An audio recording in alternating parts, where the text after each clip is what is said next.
Hello and welcome back to the Arsenal podcast. Arsenal up against Rapid Vienna. It should be an easy one for us, a must win. Like I told you, when we were going through the UEFA Europa League draw, I told you this should be maximum points. We should be going for maximum points in this group, and I think we are doing it so well. We have just 2 games to play, and the lineups are already out. I want us to discuss that and more. Your predictions, my predictions, what I expect out of this game. I thought we are going to see so many young lads. Of course, I expected to see Pepe in this one, but it is unfortunate that he has a red card in the Premier League. He's one player I would want to see more often. However bad his performance was against Wolves in the last game. But okay, let us just get, actually it was Leeds, not Wolves. Let us just get straight into the lineups and see who is starting for Arsenal. Who is going to be in this team? Okay, there you go. I hope you guys can see that. Renasson starts in goal, a defense of 3, a back 3 with Squadron Mustafi in the back line. You have Kolasinac starting. I don't know why he starts Kolasinac. But I think, he decided to do that. Cedric Soares also starts in the that is in the right back. Mustafi, Cedric, Pablo Mari, Kolasinac, Ainsley Maitland-Niles, Mohamed Elneny, Nicolas Pepe, Reiss Nelson, Nketiah, and Alexander Lacazette. Those are the 11 players he has sent on the field as Mikel Arteta. And what's interesting about this lineup? I think, let me just put it away and you could see my face. What is interesting about the lineup that he has chosen is Nicolas Pepe is going to be playing the number 10 role. And so many people have been calling for this. I think he's trying to look for creativity.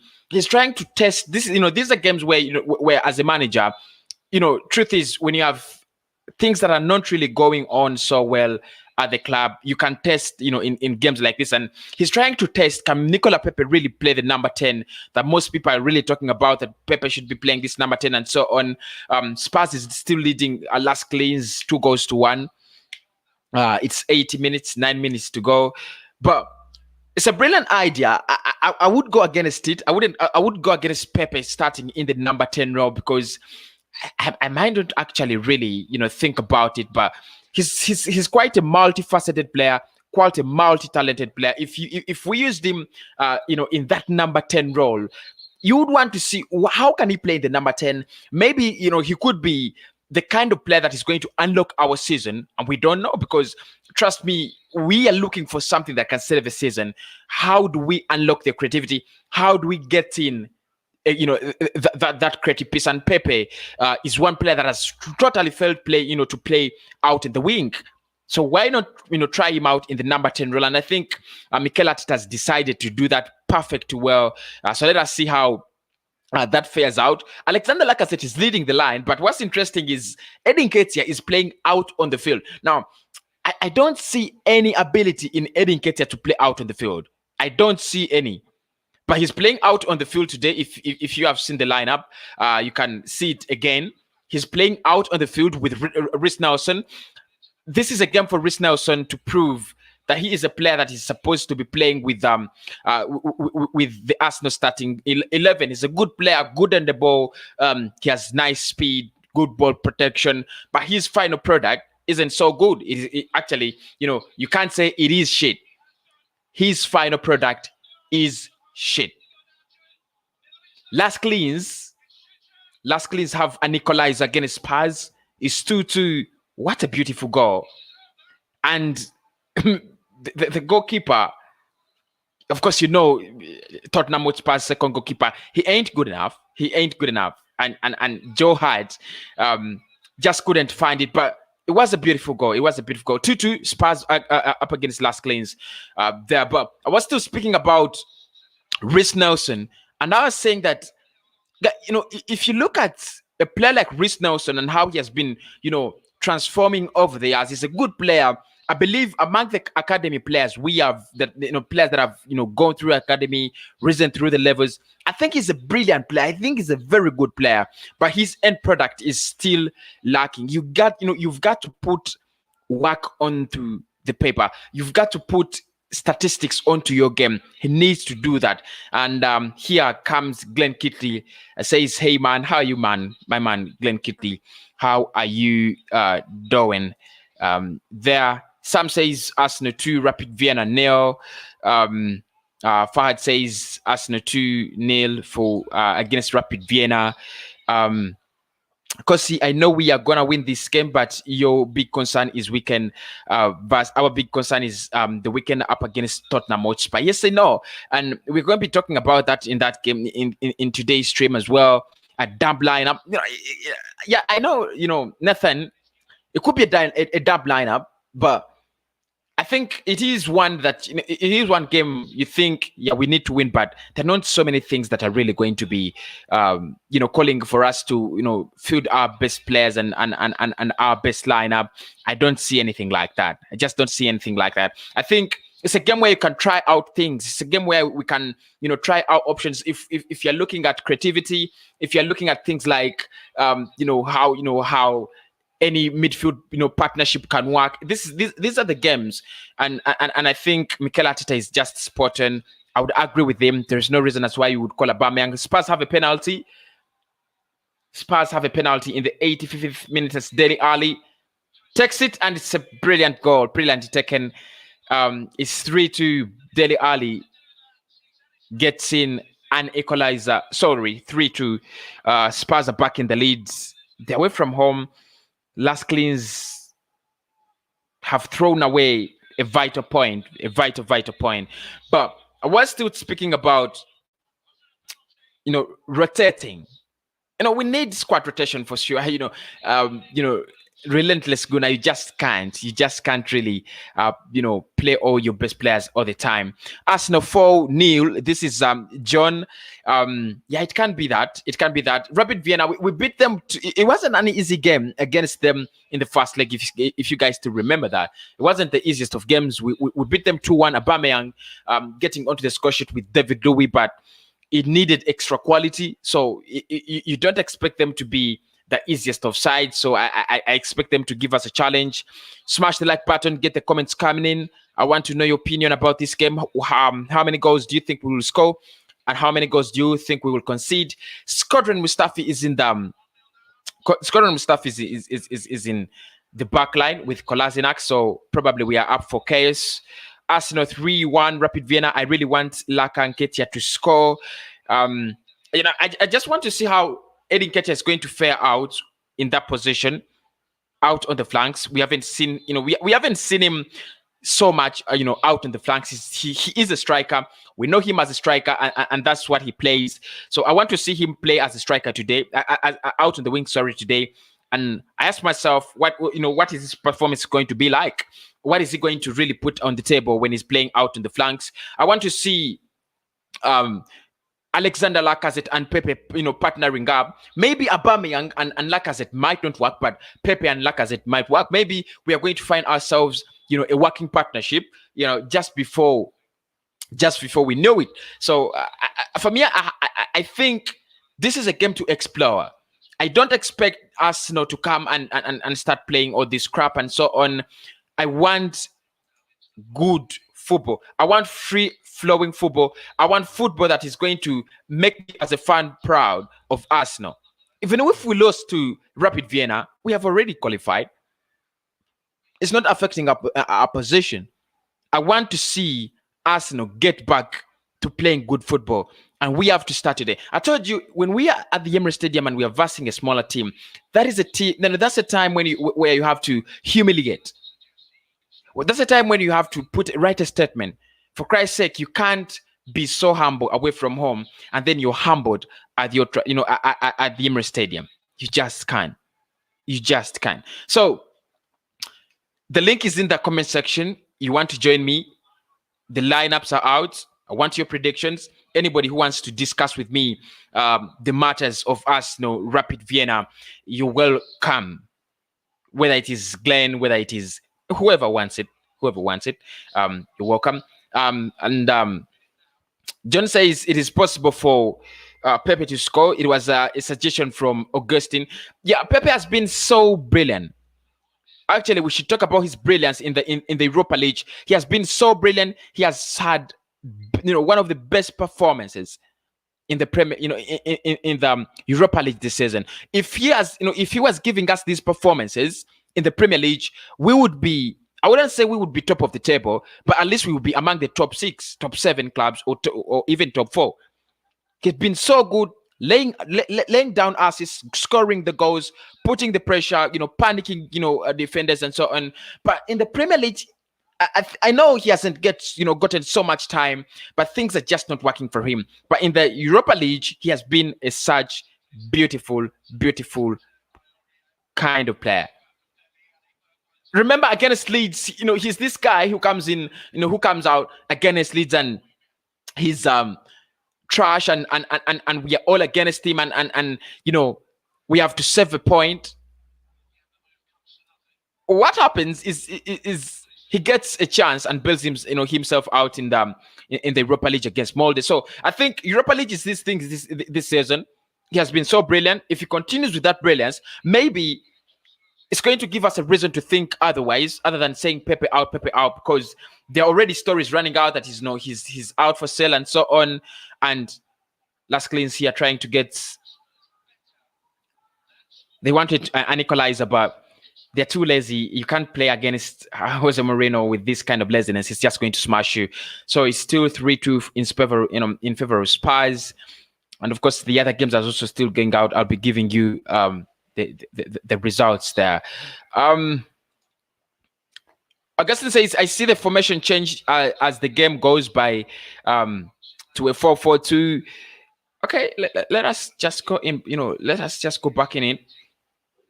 Kolasinac, Mari, and Mustafi, and Cedric. Yeah, I would agree. I would agree with you if you're saying, but I think it might become something like a 4-3-3. It might become something like a 4-3-3. It might not become a 4-4-2 blood, but it might become like something like a 4-3-3. You have, Cedric and Kolasinac going backwards to join the defense. Then Elneny and Maitland-Niles could be sticking to the midfield, and then Reiss Nelson joining them. Then Pepe goes out wide, Lacazette goes wide, and then Nketiah goes in the middle. I think he's not going to play wide whole game. I don't expect him. I don't expect that. So the link is in the commentary box. You want to call in? Beautiful goal. 3-3. Spurs is finished. Banta FC are back. What a beauty. Joe Hart is astonished. Spurs are losing a point in the last added minutes. Beautiful strike. Was there an element of an offside? Let me see. Not offside. Well called. That's a beautiful goal. Really beautiful. Spurs 3-3, and Last Cleans gets a lifeline. Brilliant finish. Just like the commentator said it. Brilliant finish. You don't blame Joe Hart for this. It's a beautiful finish, and you think the striker was spot on. Beautiful. Last Cleans should have won this game. The penalty was a little bit questionable. They should have won this game. But that is where we go. Ours is coming out in around 15 minutes time, so make sure you're ready for it. Spurs on the attack. Can they get in? See the penalty? Referee says no, it's going to be a goal kick for Last Cleans, and Dele Alli wanted a second penalty, but referee says no. So guys, our game, of course, I really just can't forget to talk about game. 3-3. Gift Conde says it's gonna be 3-3. I don't expect it to be 3-3. Yes, I know Rapid Vienna is going to score a couple of goals. I know that we haven't brought in the best of the lineups that any Arsenal fan would want, but I don't see us really lose this game or draw. I think it might be something like he's speaking about the Spurs game. Oh, I was off. Okay, Gift Corner says it's a 3-3. Yeah, 3-3. Beautiful goal, blood. Beautiful goal. You just can't get a better gift from a team like Las Cleans if you're an Arsenal fan. It was beautiful. It was beautiful. Trust me.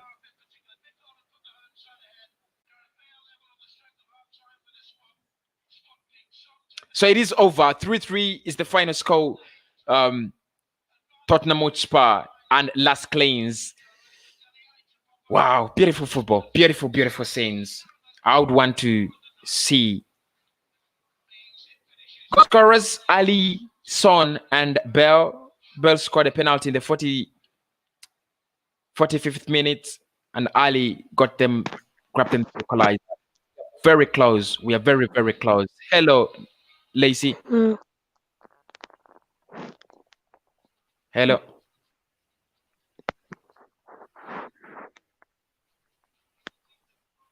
Hello.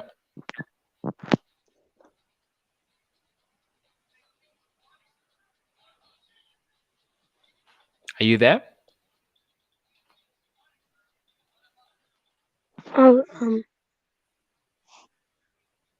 Yeah, I'm hearing you. You can tell me what you want to say.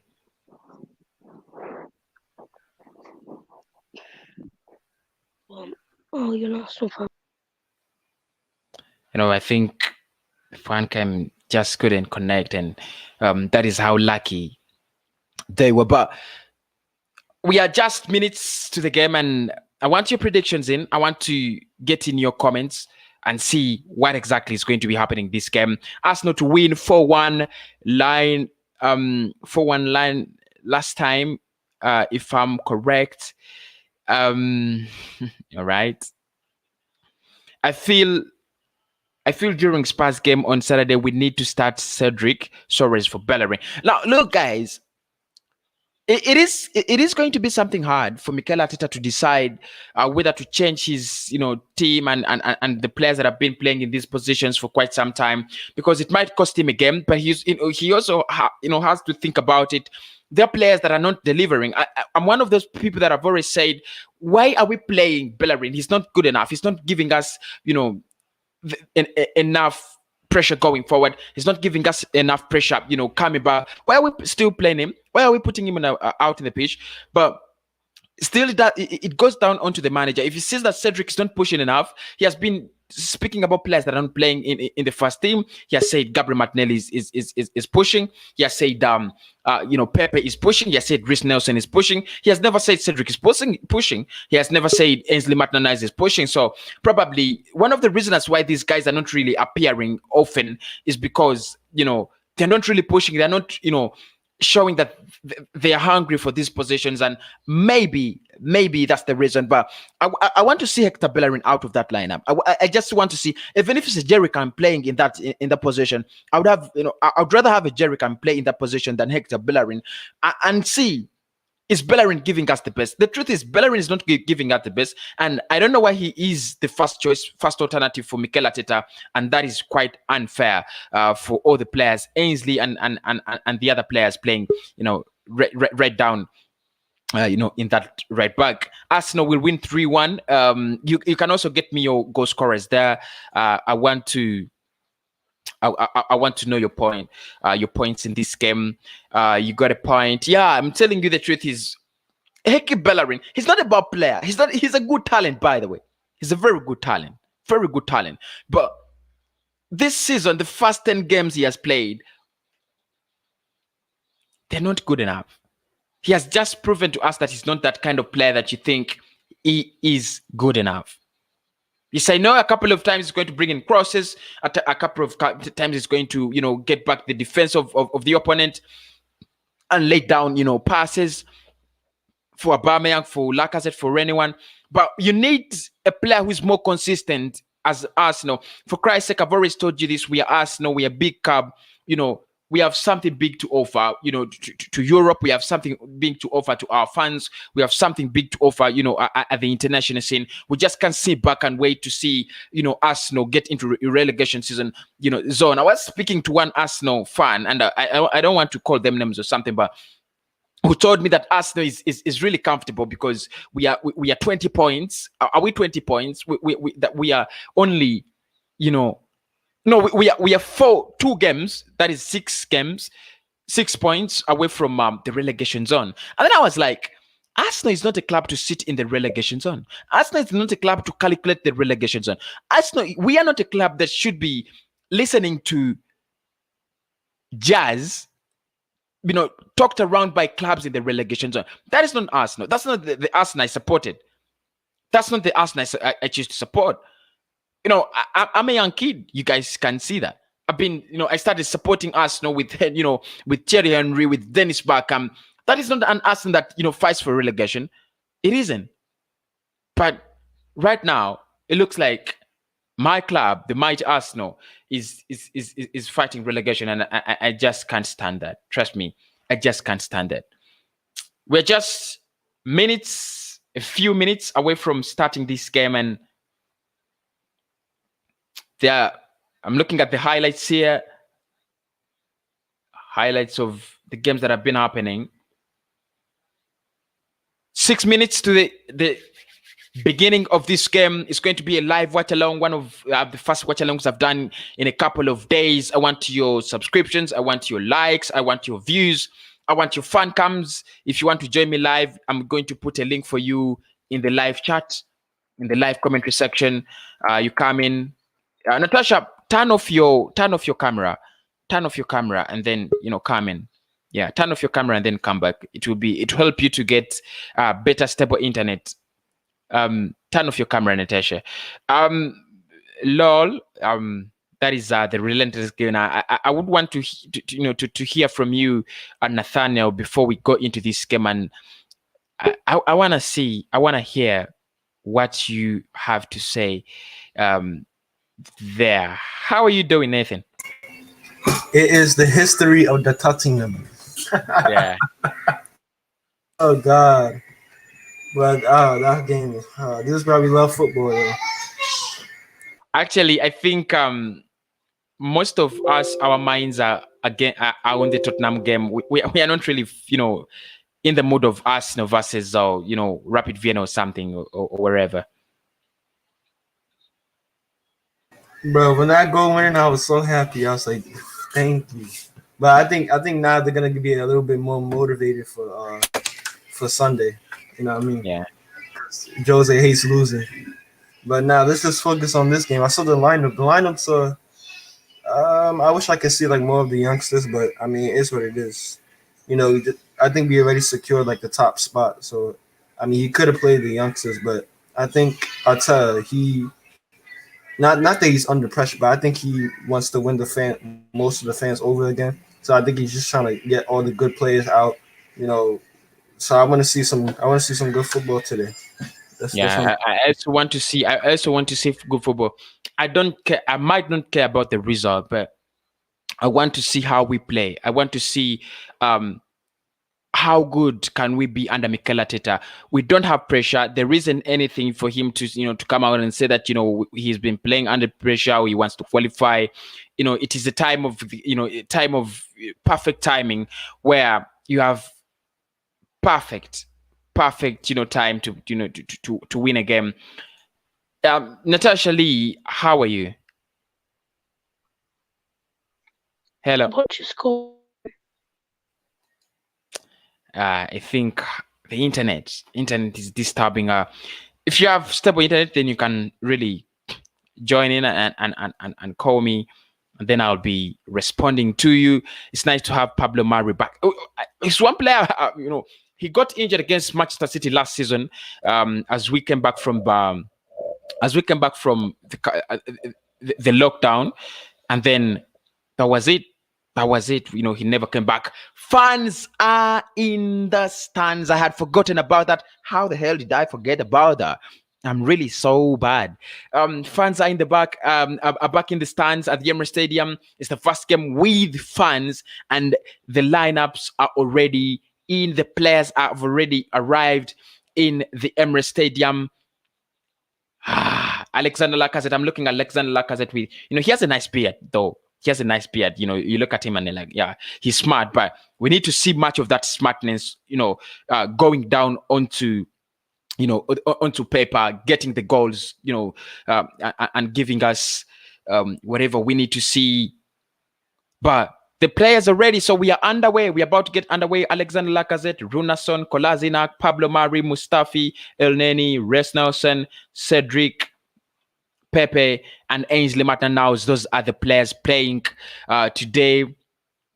The national sorry, why did I say national anthem? The Europa League anthem is going on. I say it's actually 4-1. Natasha says my connection is a bit rubbish. That's why I was telling you to turn off your camera. Because it would be helping you. Okay, Runason is in goal. Alexander Lacazette, Ainsley Maitland-Niles, Cedric, Nicolas Pepe, Squadron Mustafi, Pablo Mari, Reiss Nelson, Mohamed Elneny, Nketiah, and Sid Kolasinac. Mikel Arteta is in charge. Those are the 11 players that we have gone with. It looks like, wow, this is beautiful. It is a 3-4-3, but it looks like a 5. It looks like a 5 back line. Alexander Lacazette is our captain for today. So make sure you don't forget that Alexander Lacazette is our captain for the day or for the night. Taking over from Pierre-Emerick Aubameyang and Granit Xhaka. They should have been. I'm not really well versed with the names of these guys, but I think I should be pronouncing them. They have Ricardo, they have Mario, they have Marshall, they have Denny Alla, they have Maximilian Hoffmann, who's their captain. They have Leo Gremel, Alla. They have 2 strikers. They have Alla and Kitagawa. They have Ulaman, Ritzma, Schuza, Demil, Erez, and their names are really quite hard. But I hope throughout the stream I can manage to make you, convinced and updated of whatever will be happening. We are just going in underway, so no minutes have been gone, and no minutes has been lost. Natasha, you've turned off your camera. How are you doing?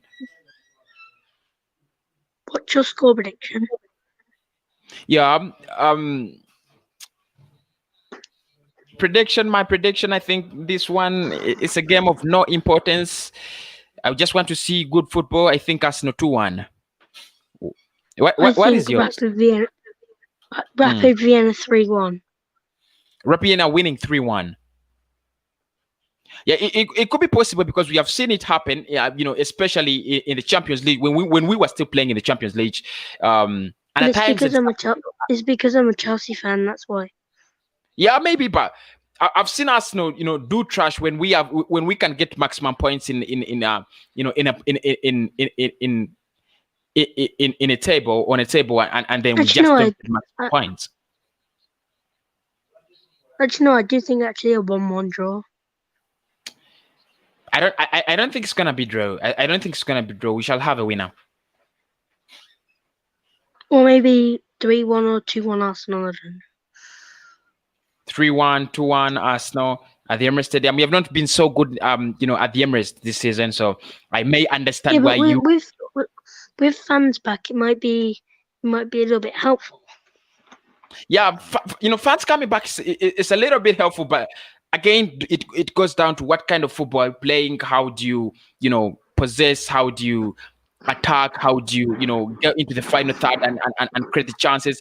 Fans are not going to play it. Fans are here to watch it. They're not here to play it. But maybe fans could actually add something to to this game. Be the fact that it's the first game that we have fans, maybe means a lot. But anyway, thank you so much, Natasha, for coming on. So we are back. We are in it now. Just seconds. Les Cleans have, why did I call them Rapid Vienna? They have the ball. Lacazette passes with Pepe. Now Lacazette. leaving it for, but it's a missed timing, and Rapid Vienna slotted forward, but Renasson is already there to catch the ball. Brilliant play. Mohamed Elneny, this is why I love Mohamed Elneny. He runs all over the pitch. He lands all over the pitch. Elneny, Reiss Nelson. Nelson plays with Ainsley Maitland-Niles. They lose possession. Now Rapid Vienna on the counter-attack. They try to play it in their own half. I think their strategy is get them on the break. That is their strategy. Get them on the break. We can watch by this channel. Please tell me, Kosi. In my country, I use the StarTimes app. I don't know whether it is available in your country. So go to Google Play Store and download the StarTimes app. You'll have to pay some money though. In my country, it is less than $1. So probably in most countries, it should be less than $1. Will you keep commentating, or you're gonna let us view the match live? Of course, here I don't have the rights to show you the match live, so it's gonna be hard for me to really give you my, it's hard for me to turn my camera, onto the YouTube live stream. People who understand do understand. Of course, if you see people like AFTV, Goldbridge, and the other people, then you can know what I'm talking about. Yeah, possession. Renasson plays with Mari. Mustafi slows it forward, straight into the hands of Rapid Vienna. Now they're trying to create something, but Arsenal defensively, we look so good defensively ever since Mikel Arteta, got this club. We look so good defensive-wise, and this is one of the things I really love about my club. Mari now plays in forward. Mari in possession. Lacazette coming for it. Doesn't get it. Mustafi. Elneny plays back with Squadron Mustafi. And now Mohamed Elneny in possession. Can we go forward? Nice ball, but he just got it. Get the right timing. And Nketiah misses it. Oh my God, this was a chance. Nketiah, this was a bloody chance. He should have been a little bit stronger and sharper than that, Nketiah. Bloody chance. If it was Alexander Lacazette with his power and energy, he would have scored this. Squadron Mustafi in possession now. Plays with Cedric. Looking for Reiss Nelson, but they can't find it. And Rapid Vienna in possession now. On the counter-attack, but very good recovery from Cedric. Cedric plays with Squadron Mustafi. Mustafi will go back and look for his defensive partner in Pablo Mari. Mari plays with Mohamed Elneny throughout the middle. Elneny plays with Cedric. Reiss Nelson now. In the middle of the park, Squadron Mustafi. Renasson, Pablo Mari, back to Renasson. We are still playing the old kind of Arsenal football. Push it back. No ambition in going forward. Cedric again, but it's too late. It was too heavy for him to get in there. Hello, Arthur. How are you? I'm doing well. How are you? I'm good. Yeah. How do I watch the live match? Which country are you? Zambia. In Zambia. If you're Zambia, try to use this link. It's called hesgoal.com. Come again? hesgoal.com. Let me write it for you in the comment box. It's not a link, actually. It is a name of a website. I think you'll try, if you have good internet, you'll try to watch the game. Okay. What's the score line? 0-0, 5 minutes. 5 minutes. Pablo Mari. 0-0. Pablo Mari, is he playing? Yeah, Murray is playing. Okay. Which formation is he using, Arteta? He's playing a 3-4-3, but basically it looks like it looks like a 5-3-2. Okay, so we have Niles and the Suarez as the fullbacks. Yeah. Okay. Then mid. In the midfield is playing Mohamed Elneny and Ainsley Maitland-Niles. Oh, Pepe. okay. Yeah. All right. Lacazette. Lacazette and Nketiah are the two strikers. Okay. Okay. Yeah. Put the link for me so probably I can watch some as well. Yeah, just type in the name of that website and then try to search for that on that website. You might find it. Okay, all right. Thanks. Yeah, but alternatively, you can use the Start Times app. It's called the Start Times app. You'll find it on Google Play Store. All right. All right. Yeah. Thank you. Yeah. Massively appreciated there. So 7 minutes played. I mean, there isn't so much of action, but we have the possession. Pepe. Now Lacazette. I told you Lacazette was not going to be playing as the striker, and it's happening. Mohamed Elneny. Lacazette. Pepe. Yeah. That's a poor ball, poor delivery. Great chance, but poor delivery from Nicola Pepe. He should have come closer. He has all the time in the world. Wow. A very nice touch from Nketiah, but Pepe couldn't just get the right connection. Poor ball, very poor ball. But we have a corner, though. Probably we can do something, better in it. Reiss Nelson to bring the corner. I told you his output is bad, but his ambition, whatever he wants to do, his intentions are so good. Corner kick started slowly. Pepe. Nelson floating the box. You just can't believe what Mustafi has done. And I won't say it because fans are back, and it's only platinum, I think gold and platinum fans that could actually watch this game. So do not think you can't watch. You could also watch this game. It's only platinum and gold members of us, subscribers of us, that could watch the game, or that could be up for selection. And very well socially distanced there. Hello, team.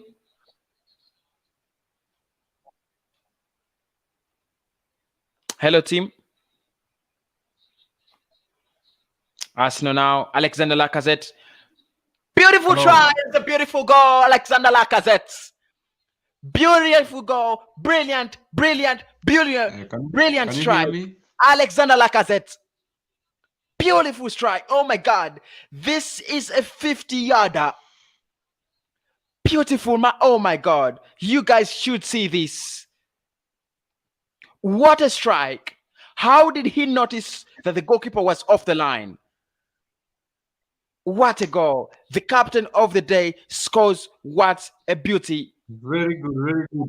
Very brilliant goal. Very brilliant goal. Tim, what do you have to say about that goal, man? Send us the link.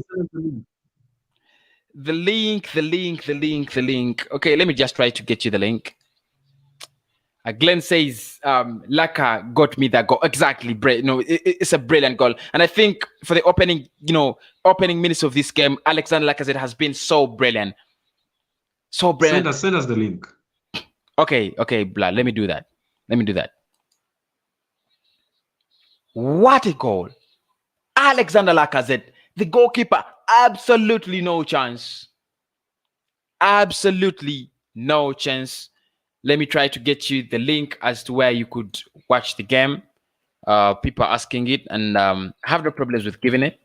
I mean, why should I have problems with giving it? Okay, here we go.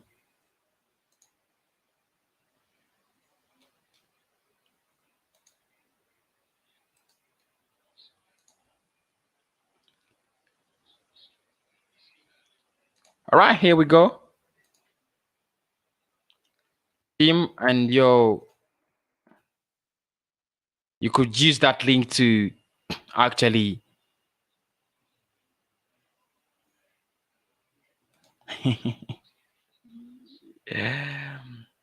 Glenn says put up my comment at the start. Where is it? I remember I had a comment from Glenn at the start. Glenn, where are you? He said he wanted Nketiah. He says, I want Laka and Nketiah to score. Actually, both of them should have, scored by now, because Lacazette scores a beauty. Lacazette is playing so well. Reiss Nelson floats it in, and it's off the back of the defender. It's going to be a corner for us now. Alexander Lacazette, what a performance so far. What a performance. Pepe inside, gets it in, and it's a header! Mustafi misses a goal that you cannot think he was going to miss. What brilliant play. Pepe cuts inside, and Mustafi misses an empty net. Oh my, you just can't believe what Mustafi has done. I'm really happy he's going away. I'm really happy he's going away. You just can't believe this. A free header with an open net. Mustafi. It really explains why he's becoming one of the worst defenders in world football every day. You just can't add anything to the club going forward. You're not adding anything backward. Mustafi is really frustrating, but Nelson now plays with Cedric. Down. Mohamed Elneny, he's back. He has fully recovered from his COVID-19 situation. Tries to look for Nketiah, but his body and language doesn't actually permit him to get the ball. It's now Rapid Vienna in possession. Are they losing the ball? Yes, they do. Mustafi plays it back to Runason. Runason clear, beats it clear.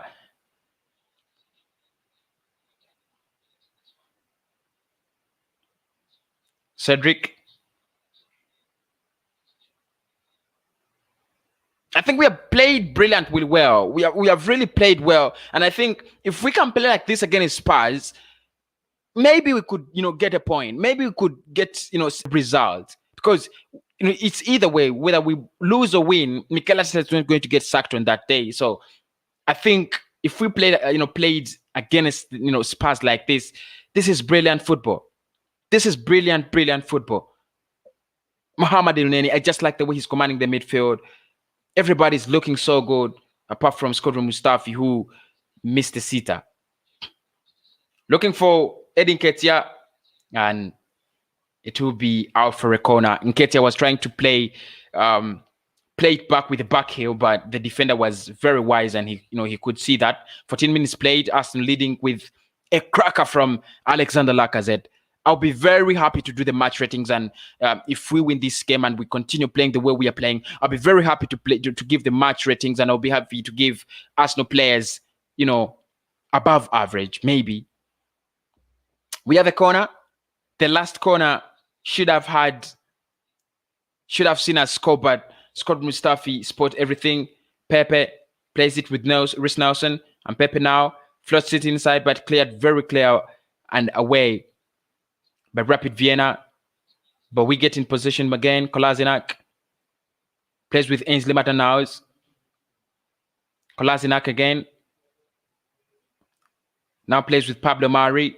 Mari plays with Mustafi. Down to Cedric.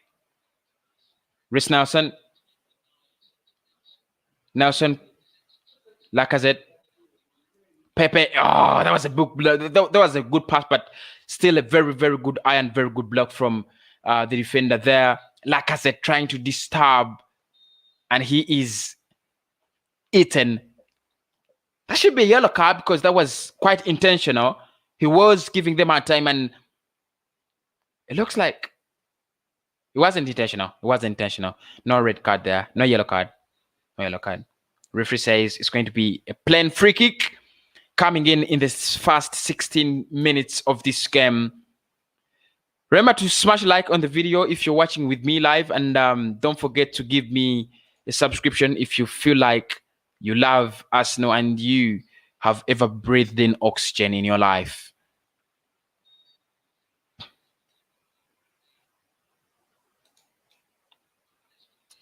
Corner comes in, but nothing helpful from it. It's going to be a corner kick for Arsenal. Pepe would be bringing it right from the left-hand side.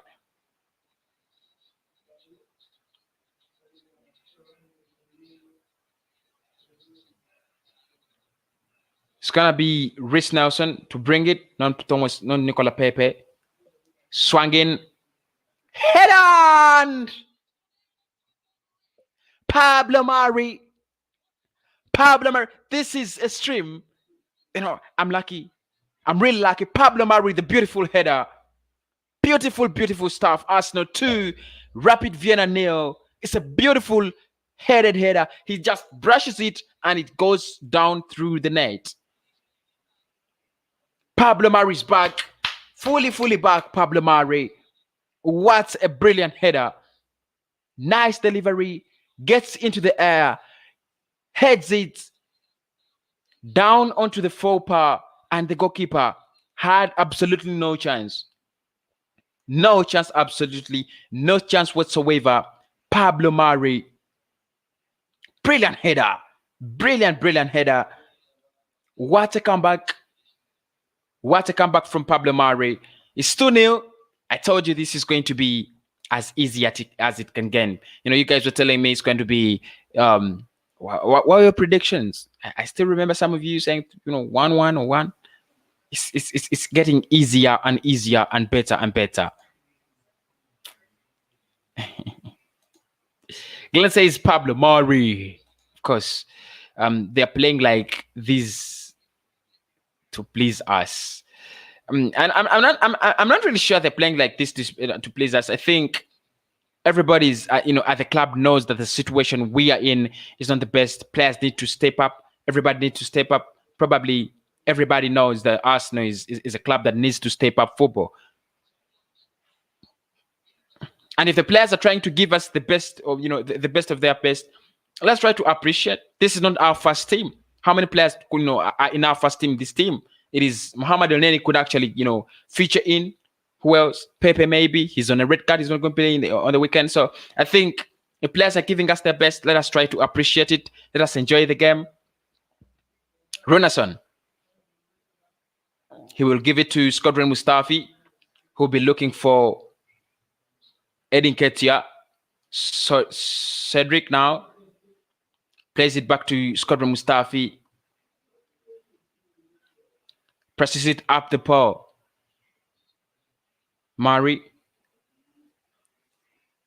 Mohamed Elneny. Now Squadron Mustafi. Arsenal is going forward slowly. Wow, that's a beautiful one. Reiss Nelson. Reiss Nelson really fails to deliver. That was a beautiful. He lacks that brilliance in finishing. He lacks that brilliance in the final third. He lacks the output. He's a very good player. There is no doubt about his potential, but the final third, the output is still very poor.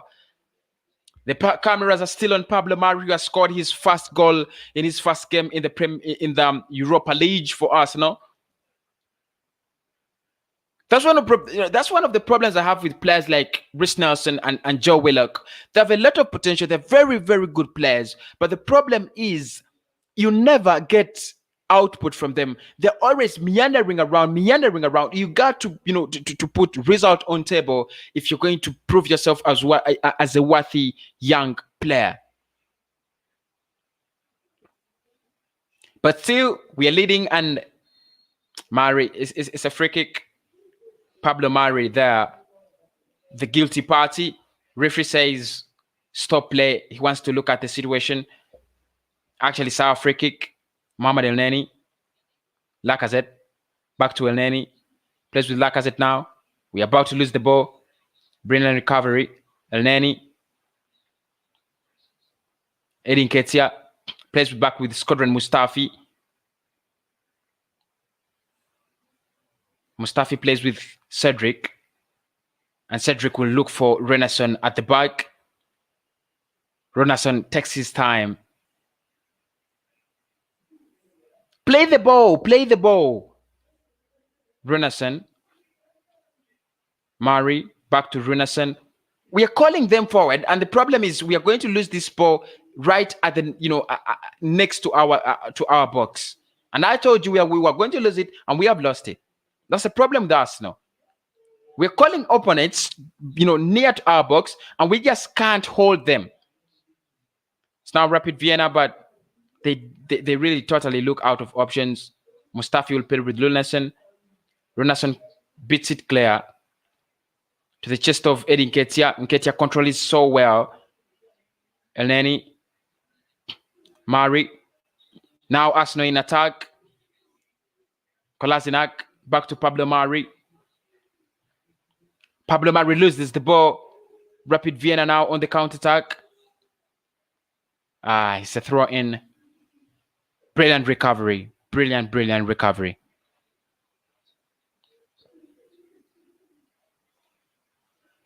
It's 22 minutes and Arsenal is still leading 2-0. Courtesy of Alexander Lacazette and a beautiful header from Pablo Mari. Elneny. Lacazette. Brilliant football. Cedric. We look for Pepe. Bad ball. But Pepe tries to contain it.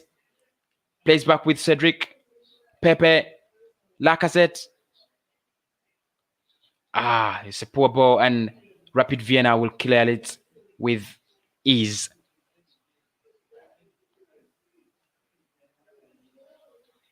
It's cleared, and it will be a free kick. It will be a throw in for Rapid Vienna. Cedric clears it very well. I think Cedric has still played so well in this first half. He hasn't had any defensive challenges though, but I think still going forward, he has been quite okay.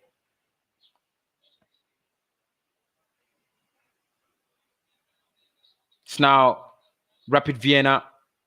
They're trying to bring it inside, but it was all outside, and it would be thrown in for Arsenal. 23 minutes gone, 24 actually now. Cedric with the throw in for Arsenal.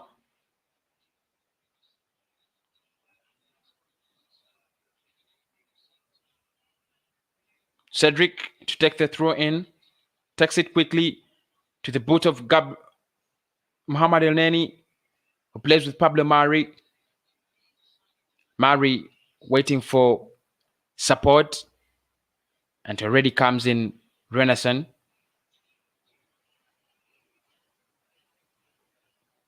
Cedric plays with Mohamed Elneny. Plays with Cedric, but it's a poor ball and it's out for a throw in. You ask yourself, what was he doing? He plays with Cedric, and Cedric is not at that spot. He puts it just ahead of him very far at a terrific speed, and the ball goes out. Maybe these are some of the things we need to be working on as Arsenal. Pablo Mari shifts the ball to Renason.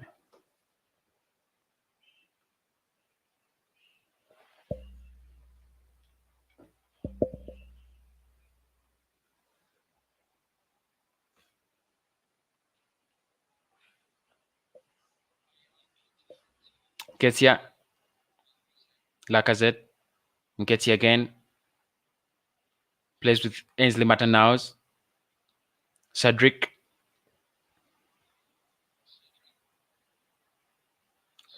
Reiss Nelson. Pepe. Plays with Cedric. Beautiful ball. Crosses in, of course, and it's a beautiful... Oh, it needed just one touch. Just one touch like this. Nketiah couldn't find the perfect contact. That should have been his goal.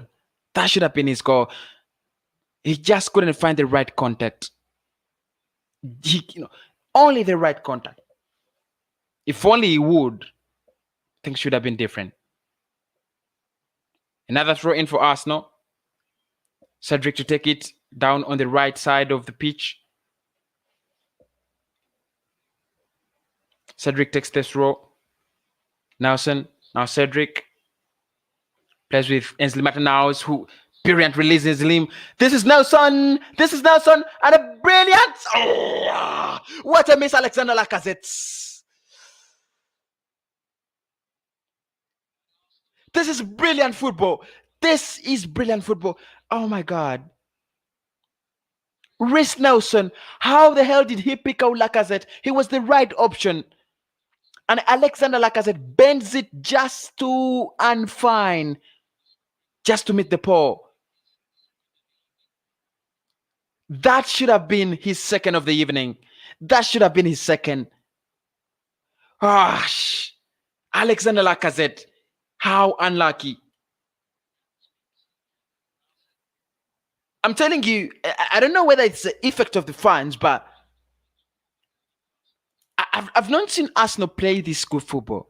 I've not seen us play this creative. I've not seen us play, this threatening and so on. Glenn says we'll be coming on for a halftime review. That would be so brilliant, Glenn. Much appreciated, bro. Much appreciated. Alexander Lacazette. What a miss. Oh my God. Kisses the lower bar and it is off. But now, Rapid Vienna have a chance to counterattack. Vienna on the break. They're trying. Nice shot, but nah. It is wayward.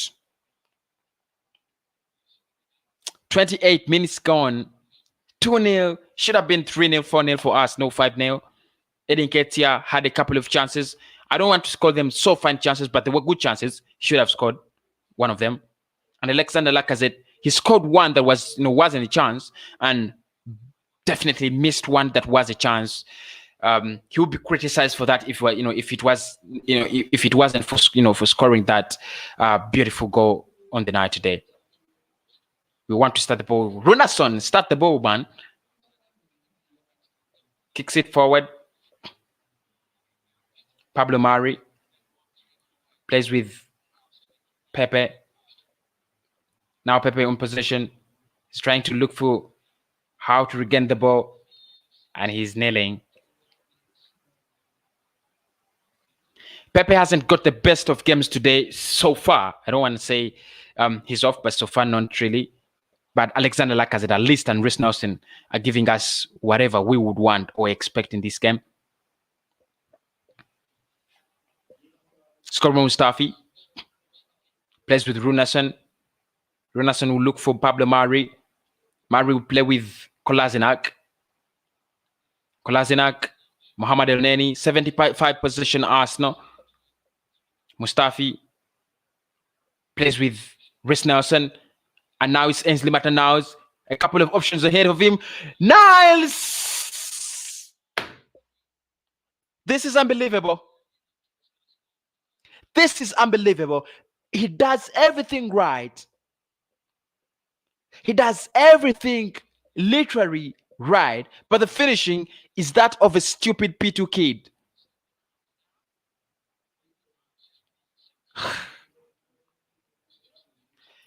Why are you selfish? Why, look at that such opportunity. Why does he go for goal for himself? A defender is coming right in front of him. He has a couple of options onto his left. Just laying that ball, and it's going to be an empty net for two players, and he selfishly goes for goal, and he wastes the ball.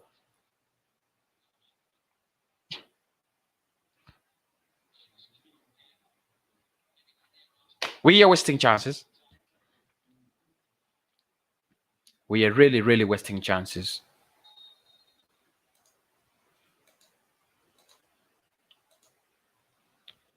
Anyone asking me for a link? It's already in there. But it's a brilliant game of football. Brilliant game of football. How are you going, FC? Good. Glad to be back on the show. Good to be back on the show. Good to have you, my man. It's really so good to have you back on the show, man. Yeah, it's been a very long time, but we've got there. Yeah, man. What have you made of this performance so far? If I may think, it is the best performance It's we have good. had, this season. Listen, I think it's the impact of the fans because we started scoring goals, and that's the most important thing we can have in this team. But I'm not going to get carried away because it is Europa League. We did that against Molde, and everyone thought we were going to come back, and we were lost against Spurs. So if we can do it in the Premier League, I'll be fine because we've got fans for the North London derby. But if we can perform like this every week, maybe we've got a good chance. But it's just that consistency that we lack and the creativity. Mikel Arteta said that we are going to be better with fans. We are going to be, unstoppable with fans, back in the pitches. I looked at it as a weak point, but it looks like it has already made a big impact. Do you think maybe this is the start of, of a changing season? It could be, but it's part of the process. Yeah. It's only been Mikel has only been in the job for a year, and six of those months have been COVID-19. He's only had the team for like a year, and he hasn't got the players yet. You might think he got Partey and Gabriel, but those are not his players. Yeah. He might want to get a right back, maybe a new left back, a goalkeeper, a striker. I don't know, but it's part of the process. We just have to be patient. But I think what Arteta says is right. The fans they just give that extra fuel to the game. They just add that. It just adds that vibe back to the game. And Mikel could be right. It could be It could be the start of something new. But we just have to wait and see. It's just rapid Vienna. We have to be patient. I mean, I want to go and perform against Tottenham. Because that North London derby is the biggest game of our season. Yeah. We can't just go defend as we always do against Manchester United. We need to go attack them because in defense they are weak. Their result was 3-3 today. Yeah, you can tell that they are weak in defense. So we need to go attack that, and maybe we can get a result out there. But we need to perform. Like I said, we need to get the win today. We can't bottle it. It's still it's only the 35th minute, but I think we'll win this game. But we have to go on Sunday. Alexander Lacazette is so brilliant today. You see him, he's not playing as the striker, he's playing as a support striker, playing so deep. But maybe do you think if Mikel Arteta gives him such a role in the Premier League, do you think maybe it would add to our creativity? Because for me, I'm saying he's so good today. But, he's playing deep. He's playing, in a kind of free role. He's like number 10. He's like, a supporting number 8. He's so brilliant. He's playing, carrying that ball from the defenders to Nketiah's feet. A brilliant goal. He was so unlucky to miss that goal. That second goal, he should have had a beautiful, brace. Do you think? Do you think we should be playing him as a support striker in a deeper role? Listen, ever since the season started, I've been looking at Lacazette. He doesn't play as a striker. Yeah. Is Aubameyang or Pepe or Willian just doing the striker role position? Lacazette plays as a false 9. Yeah. He's like Roberto Firmino at Liverpool. He's a false 9. And he drops deep. Even against Manchester City last season he was playing as a false 9, not going attacking. That was just Aubameyang and Pepe's. That was Aubameyang and Pepe doing it. I love to see Lacazette back, but this goal might get his confidence back because he has been poor. He's been really inconsistent. If this goal can help him, you know what's going to happen with Lacazette. Last season, he might have scored less goals, but he scored the main important ones. Even with Emery as well, he scored the important ones. So if this goal can boost Lacazette confidence, I'm in.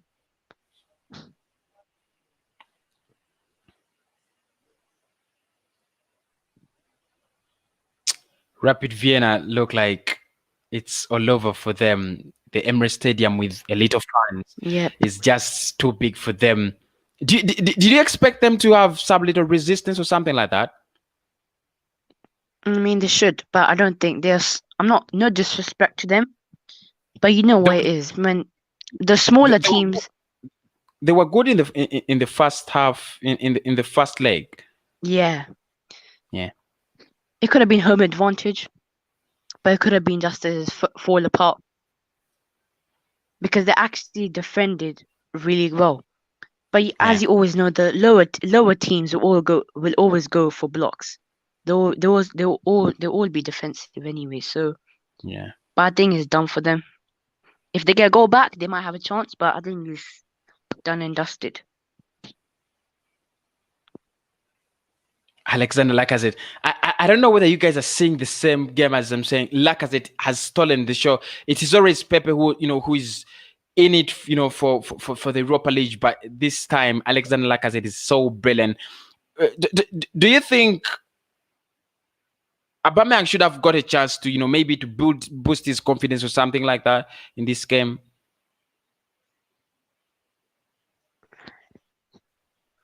That's a tricky one, if I'm being honest. But we know Aubameyang doesn't play in the Europa League. But if I was today, I would have played him to get that confidence back. But you have to give the chance to the young lads. We've already qualified, and even after that game, after the game against Molde when we won last week, he's gonna give chances to the young players because they deserve a chance. There could be someone in that youth team that can actually improve our first team. So this is the time for the youth to step up and literally challenge for other people in the first team. This is a bad tackle on Alexander Lacazette. I hope he's not injured. Referee pulls out a yellow card. They should have VAR on this. It's a bad tackle. He was in action, but I think it was a little bit accidental, though the collision was. Yeah, and by the way, I just want to go on to one point. Yeah. There have been a lot of people that have been saying Arteta out, Arteta in, Arteta out. Now, thing is with these fans, they are not real fans. They need to realize what is the reality. Because it can't just be, we've won the FA Cup already, now we're going to go zoom to we're going to win the Premier League this year, we're going to win all the games, we're not going to have no losses, we're not going to have any draws, we're going to win, we're going to go win the Premier League tie, we're going to get 100 points. It's not about that. There are still some cracks in this club. So many. From 2 years ago, 3 years ago, from Arsene Wenger's reign, Ivan Gazidis. There's still cracks in there, and no one can just put paper over them and just starve again. We need to blend that. We need to just see what the reality is. Yeah, you're right. And we need to trust the process. This is Arteta's first season. And if he gets top 4 in his first season, just like Lampard did last season, that's a good job from him. And if he can win like the FA Cup or the Carabao Cup or even the Europa League, I don't mind, because that's literally his first season at the club, his first proper season. Yeah. So I wouldn't mind, but we need to go get attacking midfielder in January.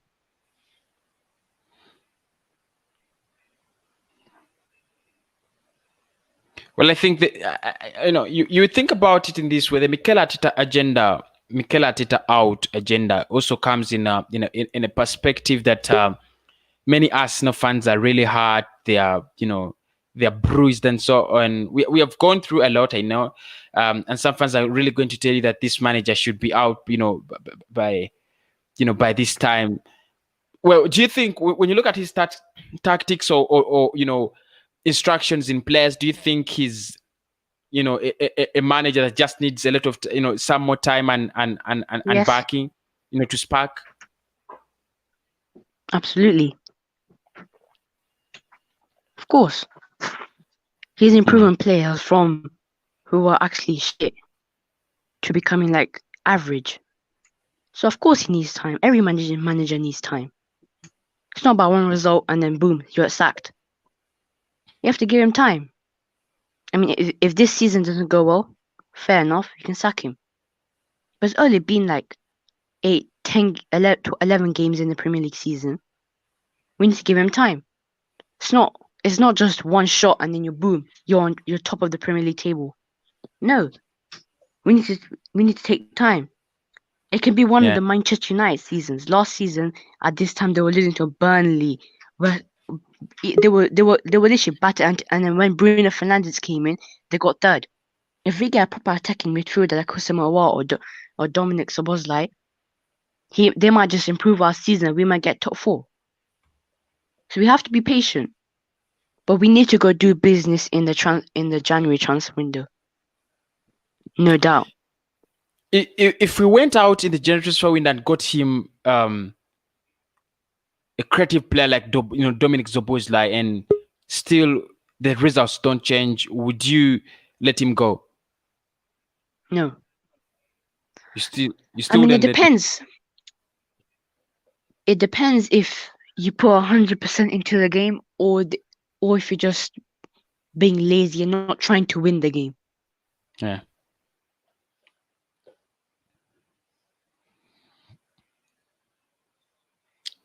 Guna FC, one of those people that always come on the stream, and of course, if you want to come on the stream, the way is easy. The link is in the comment box. It has Kosi's Arsenal podcast. Just tap on it. You'll be right here. 43 minutes have been played. 2 Arsenal, 0 Rapid Vienna. We are moving on slowly.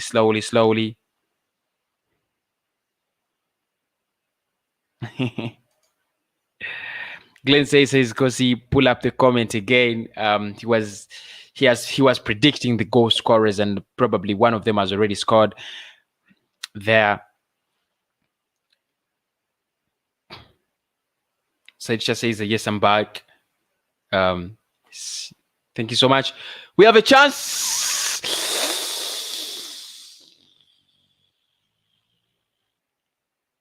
Nketiah 3-0.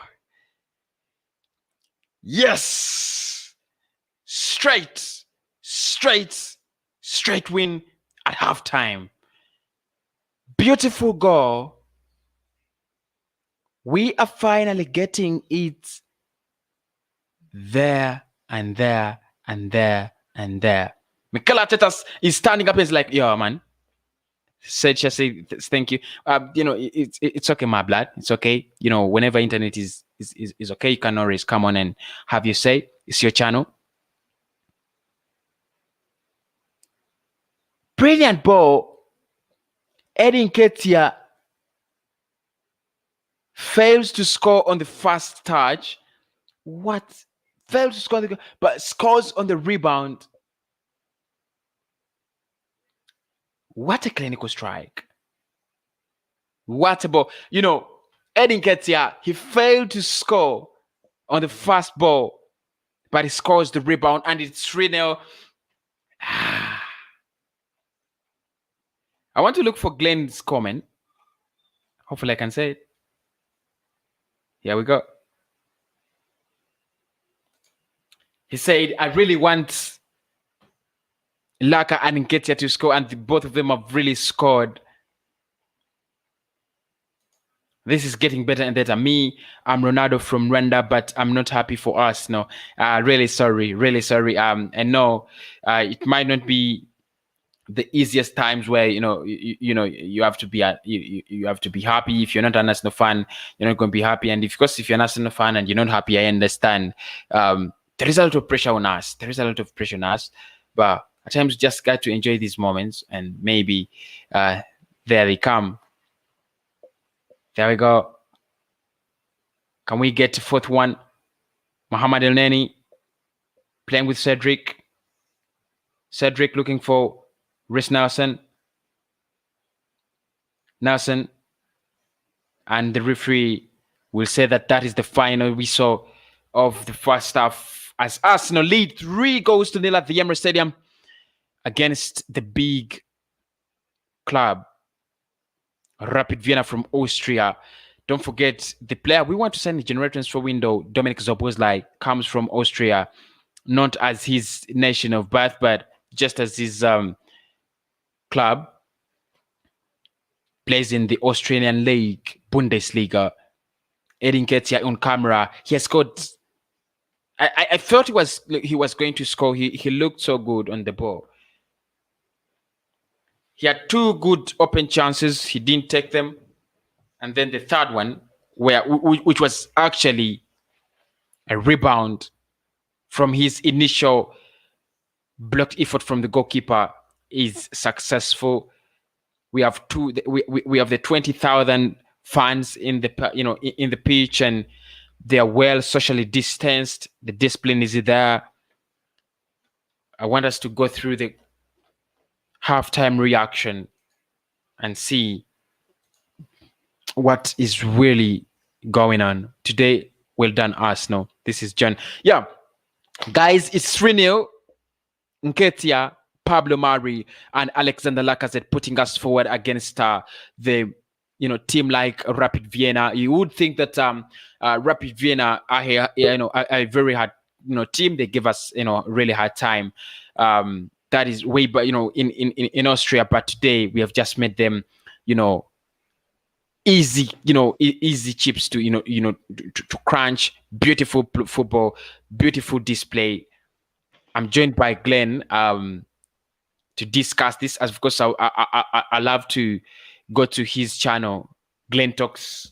Why did I say Glenn Talks Football? It's called Everything Arsenal. Glenn Kitley. Glenn, how are you doing, blood? I'm good. I'm happy that first half. Yeah.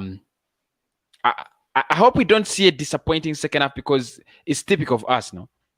Yeah, it's typical of Arsenal, and 80% of games that you watch, mostly when a game goes like 5-0 at halftime, they usually come and add one more goal, and that's it.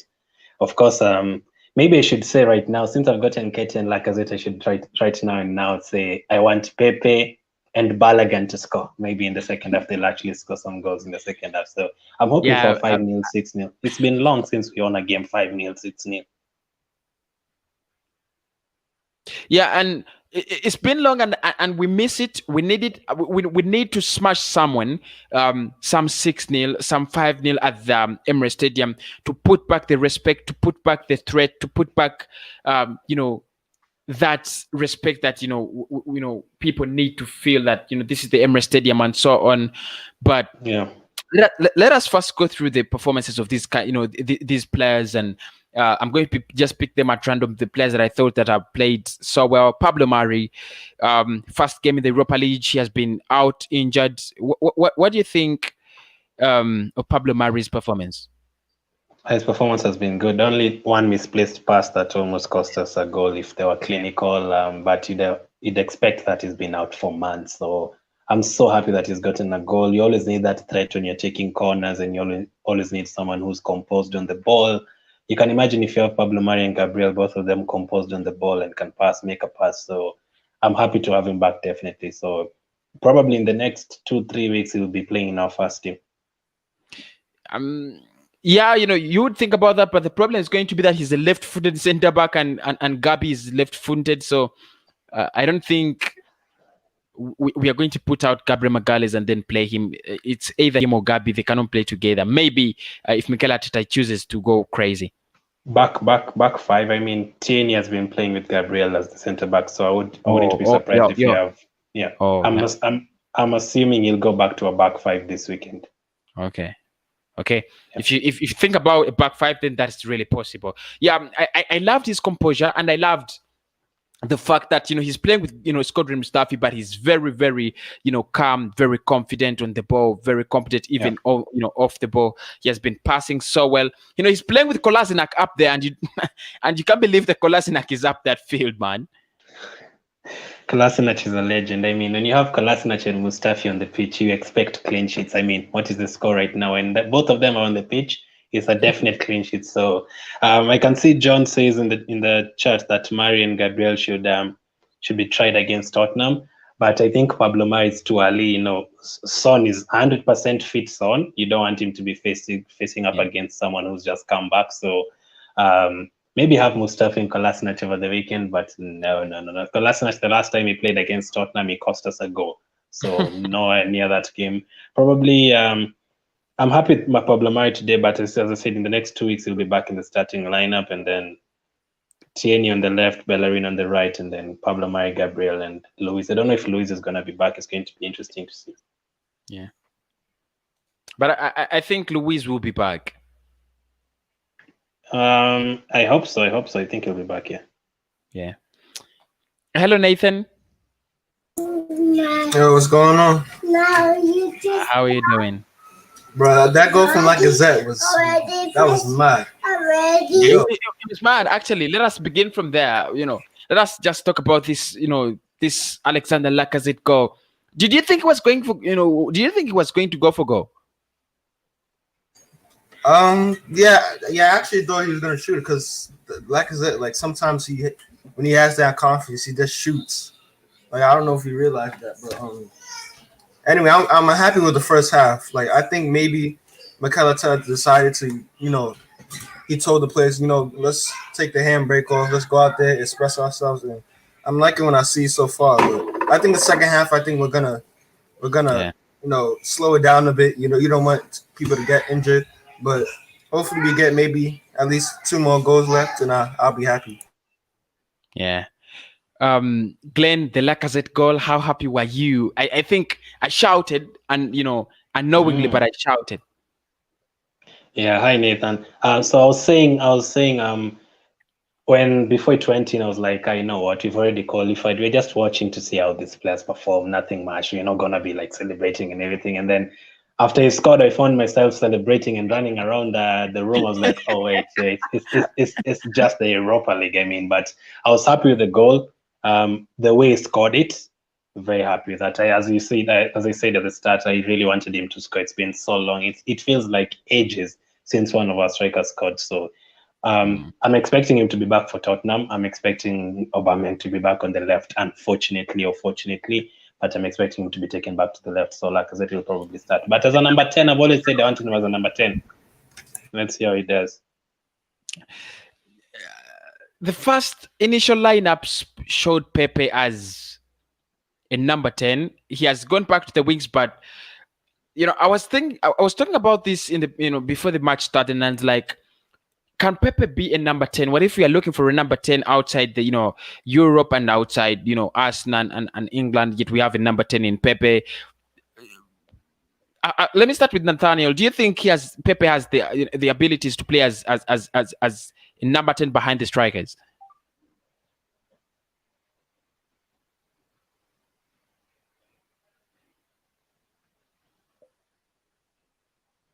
Is he still there? Okay. Yeah, I think his mic is low. Glenn, you think, you know, you think Pepe could be a good number 10? Yeah, of course. I always say like him and Lacazette. Pepe, especially before we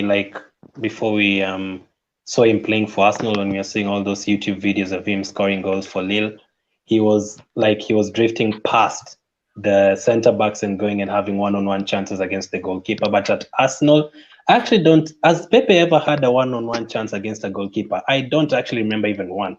I don't think he's ever had one-on-one chance against a goalkeeper, like center to center, like from the center position. I don't think so. So I'd love to have him as a number 10. I always feel like on the right he has to defend too much, same as Aubameyang on the left. So yeah, him and Lacazette, want to try them as a number 10 someday.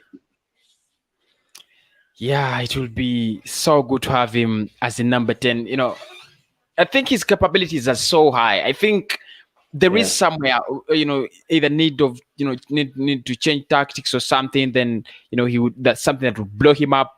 But I think his performance can be lifted in some way. Guna FC, welcome back. Reiss Nelson has been playing on the pitch. he deserved to have a goal, but he was not. He wasn't. I'd say he wasn't clinical, and the goalkeeper, swept that ball off his feet. How impressed are you with Reiss Nelson at halftime? It's been exceptional. I mean, he's a youngster, so youngsters always tend to perform. But he has been creating a lot of chances, which is good to see. No matter if you don't score the goal, at least you're helping the team. And I personally rated him ever since he started playing. So he's a good youngster. I'll keep him. I'll take him on the bench against Spurs because he might bring that creativity in there. But he's overall at halftime he's been good. Yeah, I think my problem with him is how do you deliver in the final third? You need to add goals to your game. You need to add assists to your game. You need to be a little bit better than you are every season. He needs to add something. He's a good player when he has the ball. When he has the ball, when he doesn't have the ball, the runs, the way he makes his runs, the way the way he communicates with his teammates. You can see he's a player with quality, but the only thing he's lacking is the final output, the final thing there. But of course, there are so many things to talk about. Ainsley Maitland played with Elneny in the midfield. Nathan, are you there? Yeah, hello. What did you make of what did you make of Ainsley playing? Ainsley's midfield with Elneny. It's a bit different. I wasn't really expecting that. I thought he was actually gonna play like kind of like. I actually thought he was gonna play like number 10 because like I didn't really see like I just saw the names. I didn't really see the lineup. If you know what I'm trying to say. So I thought he was gonna play like number 10. But I mean, he's been all right. He had like a good chance. I feel like he should have done better with that. But he's somebody who's made it clear that he wants to play in midfield. If you want to play in midfield, that chance you gotta take that chance. But other than that, I think everybody's playing well. I'm happy with Ainsley. I wish he could start on Saturday. I mean, no, on Sunday at right back. I don't want to see Hector Bellerin, but that's not gonna happen. But I'm glad that he's playing well. Everybody's playing well, and hopefully we score more goals. Glad to see him. He can start Sunday as a right back. Yeah. What do you think of Pepe on the left? Well, I think in the Europa League this season, I can't just remember a bad game him playing today. Of course, he has been playing on that left wing. He has been so good, and I love it when he crosses over from the left, comes to the right, comes to the center. He has been so good. He has been brilliant, but I think he needs to add something, maybe a goal or an assist in the second half, maybe to complete the game. I think Alexander Lacazette is still the shining star in the game, but I think he hasn't looked so bad. He hasn't looked bad. I thought he was going to play behind the striker, and I thought I wanted to see him, get that ball and play in the middle of the park or something. But I think whatever he's doing it so well. Glenn Mohamed Elneny is back from COVID-19. His performance. Oh well, he's been okay. I mean, I think he'll go straight to the team. Fortunately, I think he's been okay in away games against United and teams like that. I mean, there's always a with Elneny. You're not very sure with him. It's still Elneny. Remember, it's still Elneny. So I think he'll be back because Xhaka and Ceballos were terrible the other day. I think I was talking to Nathaniel the other day. They were terrible. Xhaka and Ceballos against Wolves, they were very, very bad. So I'm hoping it starts that game. I wanted to add about, you asked Guna FC about Nelson. The thing I'd say with Nelson, those free kicks and corners that always hit the first man, they annoy me every single time. Like even today, those corners and free kicks, terrible. Pepe does the same thing, William does the same thing. And Niles, I like the way he picked up the ball and like ran through people and created that chance for himself. That is what we need, a midfielder who can run like box to box. So you might see this same midfield against Spurs, probably with Xhaka and Ceballos, something like that. Somebody posed the question for us here, and I want to take it. I would want to take it. Pele,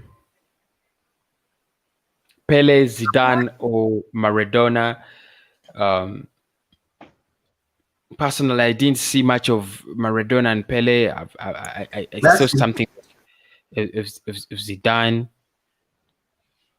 I loved Zidane, but I respect Maradona because of the facts written around him that he has made Napoli win the Italian Serie A when they were not worthy winning one. So I'll go with Diego Armando Maradona. Pele, Just I've to been seeing add, much of him.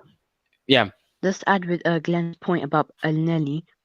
The Yeah. thing is that the reason why he's been performing so much is that with Partey in that midfield, he can just say to Elneny that you just I'll defend and you try to create something. And that's what we saw against United. He was trying to create something. He was passing forward. And I think that's why Partey is a great player. Because I would have taken him over Husamawa. Because he can do things that other players can't. So Partey just adds that defensive steel and he lets others player do his job.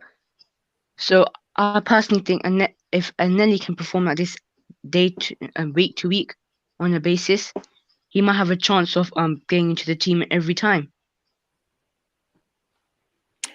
And The building second that half- partnership with Partey. Yeah.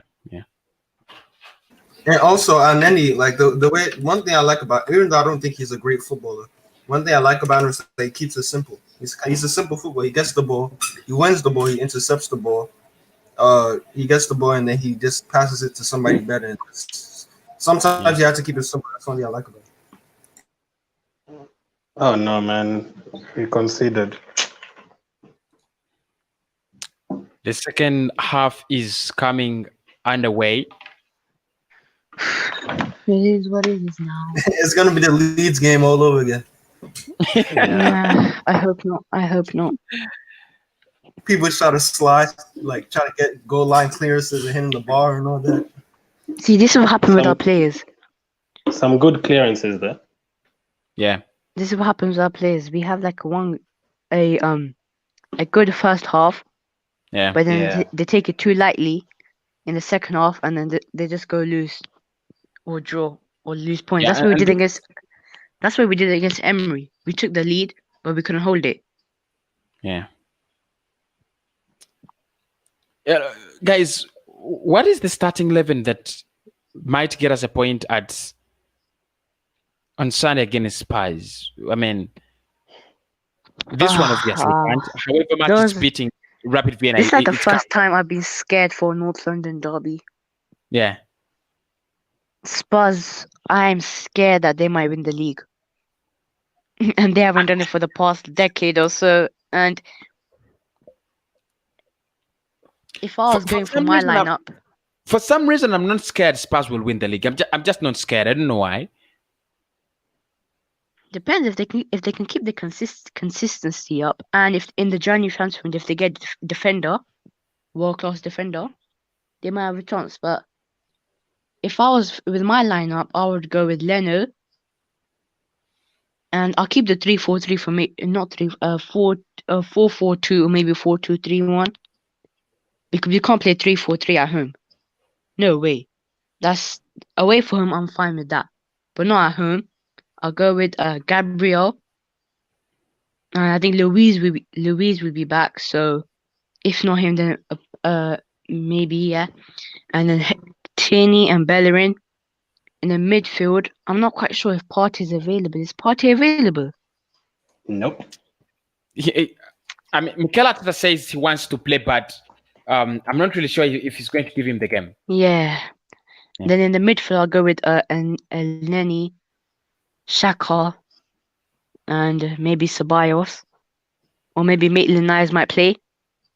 It depends, because Ceballos has been poor. I don't want to pick him into this team, but yeah.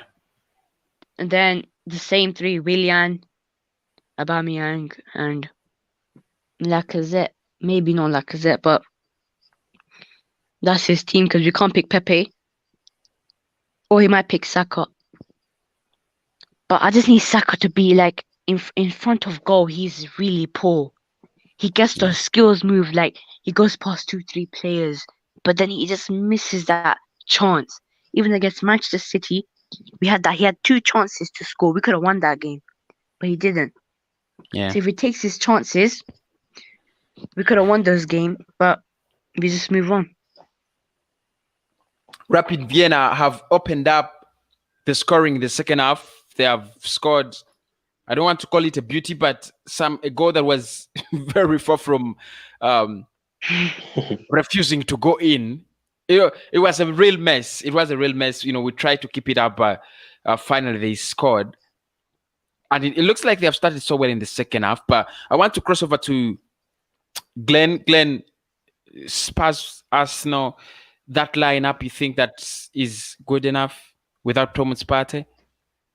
Sorry, I'll come back to that. I just wanted to say about the fans. Imagine that first half that Gunnar was talking about. You can just imagine if someone was coming to watch Arsenal for the first ever time, they would be like, this Arsenal team is pretty good. 3-0 in the first half. If only they knew what we've been through. The more reality right now after conceding. Against Tottenham, I actually agree with the midfield that you said, because against Tottenham, we cannot go with the midfield too. Dombele, Højbjerg, and whoever's going to play between Lascelles or whoever, they're too strong for our midfield. If we put Ceballos there, it's going to be bullied by those people. It reminds me of the Dembele Wanyama days where we couldn't handle them. So we have to have a strong midfield. You might even put a midfield for literally Elneny, Xhaka, Ceballos, and Niles, anyone, just as long as we win that midfield battle. Remember, if you lose the midfield battle in a game, that's it. You're going to lose the game. So we can't allow the likes of Lascelles or Dombele to run the ball to Kane and Son. So I agree that midfield back, I'd have a back 5. Tierney, Bellerin, and Gabriel. I hope Luis is back alongside holding that. Because it's going to be sorry, but it's going to be it's going to be like a really slow scoring game, because Spurs for the past few games, they have been really defensive, even against Chelsea. They are, but you can imagine Mourinho saying, on the attack, they got Son, Kane, they've got those players there, and if we give them that chance to attack, they will open us apart. Yeah, go and carry on. Yeah, it's true. But I think they are playing defensive because they know Chelsea and City can match up to them. Right now, Mourinho would love it to smash Arsenal 6-0. He'd love it to do it again. So he'd be like, go ahead and trash them again. So just to finish lineup, I'd have in the back 5, that would be my back 5. I feel like holding turns up against the likes of Liverpool and Tottenham. And then in midfield, I'd have Xhaka, Elneny, and Xhaka, Elneny. Wow, man, I didn't even say Saka, So Xhaka, Elneny, and Saka, and then probably Aubameyang and Lacazette. So, I think we'll have to go without Willie and something like that in this game. We just have to be solid in midfield. I don't know what Nathaniel thinks about that.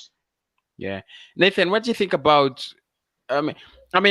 It's pretty clear it might be something like a 3-5. A 3-5-2, a 3-4-3, but are we up for some drama like this, the one we saw against Manchester United over that 1-0 win that nobody expected us to to fetch from the Old Trafford in the past 10 years?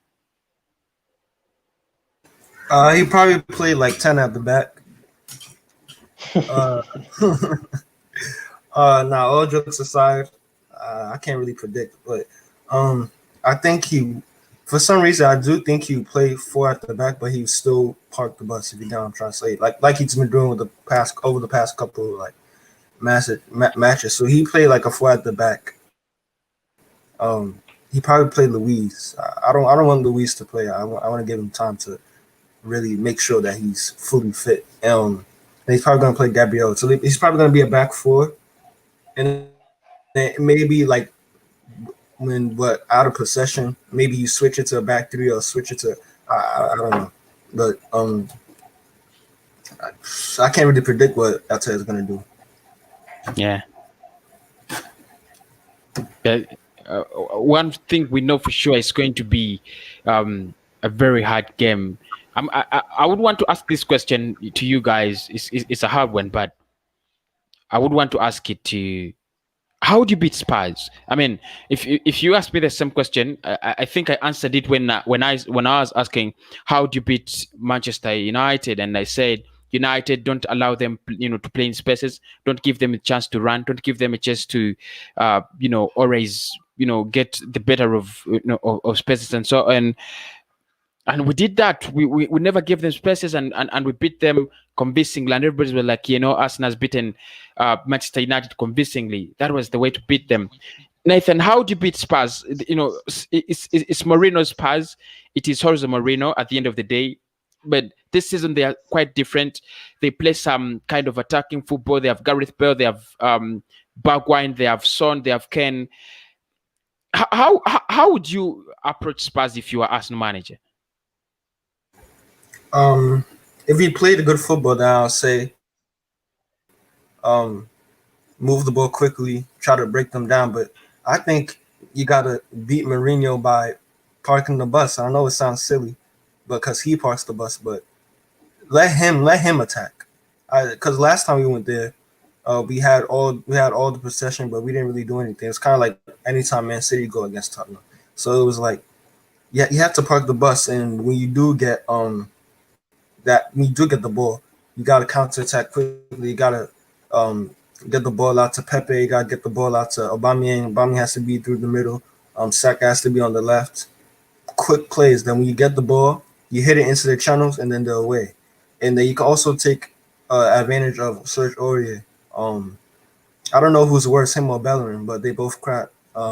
So you gotta take advantage of that, like right hand side. So maybe you can tell. If I was to tell, maybe I would tell Saka, maybe just dribble at him and see if you can get him into foul trouble. Because sometimes Aurier, he could get like a bit rash. Sometimes he could give away a good free kick or like a yellow card. You can get some of the defenders. Be aggressive towards some of the defenders. So that makes them cautious. So when you get the ball, they're not. So if they get a yellow card, if you go on trying to say, if they get a yellow card, basically it makes them a bit more cautious. And the midfield, I don't know what midfield we should start, because you could play Ceballos, you could even play Partey, but for me, I wouldn't play Partey. I think I'll take my time, I wouldn't rush him in because I don't want him to catch another injury. We might have to play Xhaka, and even though I don't really rate him, I mean, who else do we have? No. If Partey is available, there's no one playing Granit Xhaka. Yeah, but do you want to take that risk?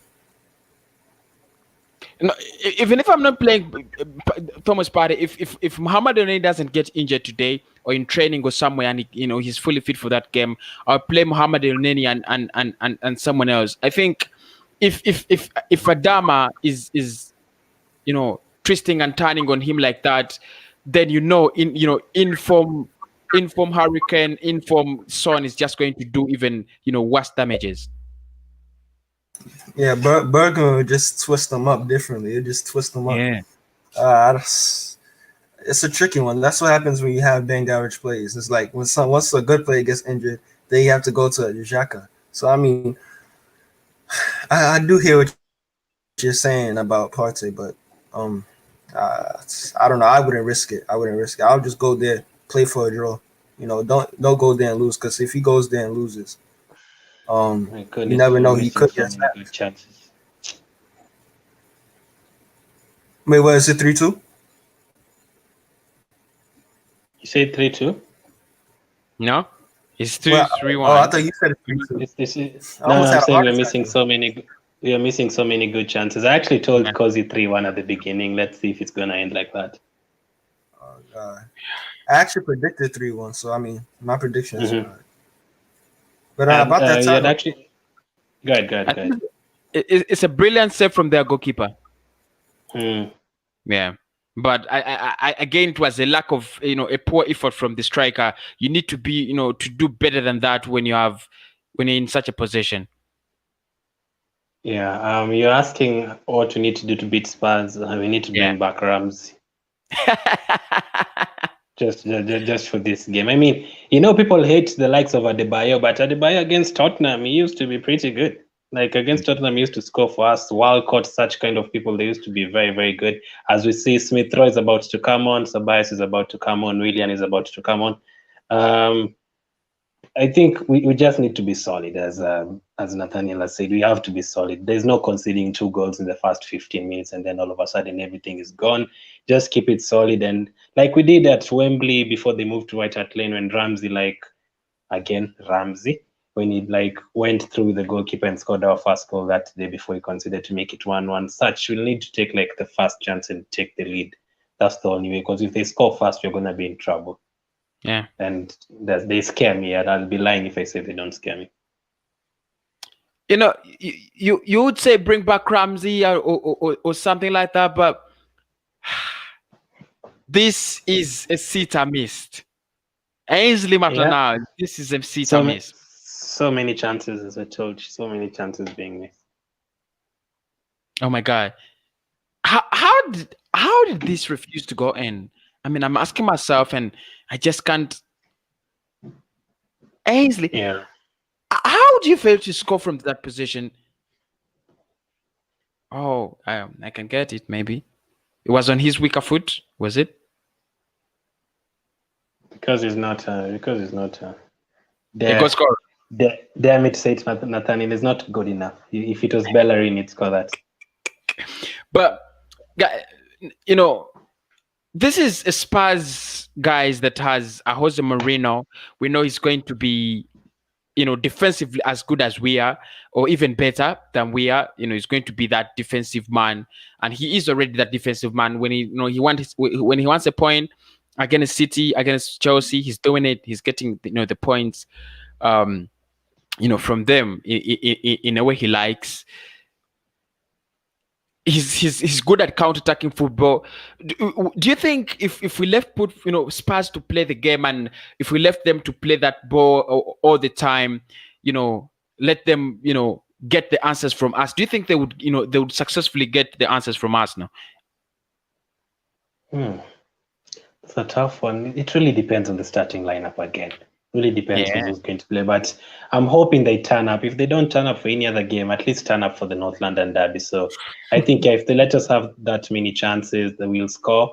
As I said, Sabas is in, Willian is in, Smith Rowe is in, Nelson is off, Elneny is off, and you're waiting to see the third one. So for Tottenham, I don't know. But maybe Lacazette is also off, so probably Lacazette. I'm expecting Lacazette to start. So if you give Lacazette and Aubameyang some chances, hopefully they'll start converting them. Mustafi gets a yellow card. Nothing new there. Just Mustafi doing Mustafi things.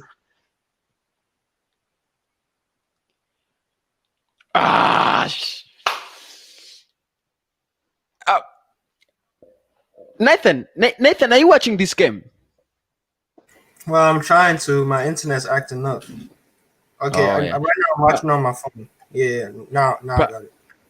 Really, you guys, have you seen Pepe this good before? Yeah, at Lille in France. He's so brilliant. What he's doing is absolutely sensational.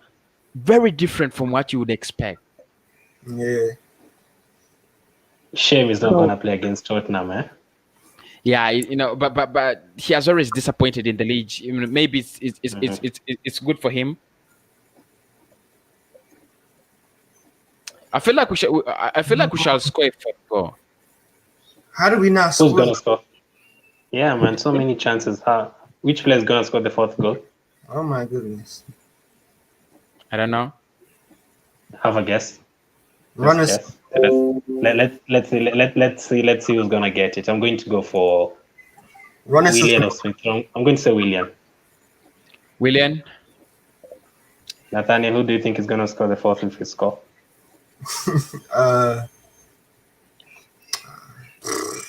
I say Pepe. Cozy? Pepe. Tricky one, but I'm going to go with Emily Smith Rowe. I'd like any of those players to score, man. Yeah, I'm going with Smith Rowe. He has been. Oh man, so close. Who's about to score? Nketiah is about to score. Wrong choices. It's 4-1. I mean, Smith Rowe scored. He scored for real. Yeah. Oh, he scored. No, you're kidding, Cozy. Wait, is Is my internet this bad? My stream is Yeah, Emil Smith Rowe scored. Oh, what a goal! When I was on the chat, I think you were like 2 minutes behind, but now I'm using the phone, so I think it could be like a minute Who behind. got the assist? I think it's Pepe. You know. Right. Oh, look at this. Nah, it's Eddie. Oh, he might be offside. You know, it's interesting. I'm watching this Oh game. yeah, and it's a goal. Smith Rowe. How did you get that? I keep again looking. But my stream is still behind. I know, so I can actually tell anyone in the chat his stream is actually behind. There's no way he'd have gone for Smith Rowe. Like he actually guessed that. So where do you think Arsenal is gonna finish this season? Because I think you'll actually be right. So just tell us right now. Last season we finished 8th. We were performing better than we are performing this season. So do I see any rooms for improvement this season? Truth is, I'm not seeing so much of improvement, but I think 7th. I think 7th is going to be the final position this season. We might finish in. I'm loving the way Niles is drifting forward and driving forward, and Pepe again. I think you're actually right because the Pepe is playing very well. So good. Oh no. So is it 4-1? Is it 3-1? No, it's 4-1. It's 4-1. The reason why I said oh no is because I saw Kolasinac on the pitch. Oh. Well, I was like, who's this gang average football? I haven't seen him in a while. Damn. It's not that bad. It's not that bad, Nathaniel.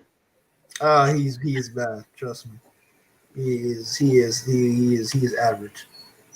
But by the way, come on, I'm looking at this. I'm looking at this chance that Nketiah missed, and I'm asking myself: Is Nketiah really better than Balogun? There have been stories that he's better than Balogun, that he's scored more goals in the academy than Balogun. Is it really better than Balogun?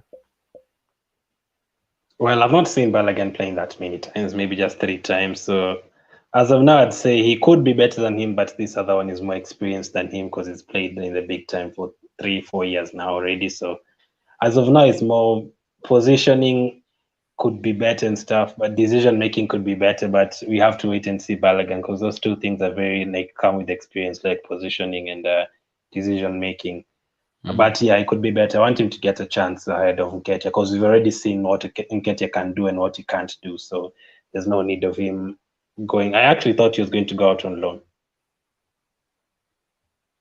I told you a 4th goal was coming, and it came. That was offside, though. It should have been. Yeah, offside. but VAR, this could be offside. No, there's no VAR. VAR, there's no. Yeah, if it was Champions League, that is offside. Yeah. Mustafi's captain, you know. Wow. Yeah, you know, big. Oh, I mean, big, a big player getting what he deserves. I think. I mean, he is one of the best centre backs in the world. So I think the match reaction is Mustafi leads Arsenal to 4-1 win. It was a Mustafi master. Yeah, you're playing with Arsenal lately, man. Cause he clickbaits, clicks, dislikes, and all that. But yeah, it's actually true. I can't disagree with that. Dang, Caleb Champ, I haven't seen him for a minute. I think he's been injured for like about a year now. Yeah, man. Caleb Chambers. Oh yeah. He's coming on. He's coming on for Mustafi. Captain Mustafi. We got 2 English centre backs, and the best one out of the 2 just came on. I think he's better than Rob Holding. The best one, Chambers. Yeah, Chambers. I think he's better than him. Oh, wow. I've never rated him. That's the truth. And same here. Like that's like picking like, you know, there's no casting, but you know, it's like just crap and crap at the same time. Yeah. Yeah, I mean, they're both not good enough, but I think Calvin Chambers, he's a bit more like he's less error prone than Rob Holding. Yeah. Yeah, true. But the injuries really bother me. Like you can't play one game without an injury. Guys, why do you think Pepe is not performing in the Premier League? This guy performs Thursday in, Thursday out in the in the Europa League. Every Thursday he's having the better of the game. Every Thursday is having a nice game. What's the problem with him in the Premier League? Who should go first? Me. Yeah, Nathan. I think the reason why is because if you look at the Europa League, we're playing against lesser teams, and he has more freedom to express himself, and we use the right hand side a bit more. And also, if you play, we're not a possession based team. So if we were like Man City or like Liverpool, I think Pepe would look better because we play without the ball. So it kind of almost looks like Pepe isn't really doing anything.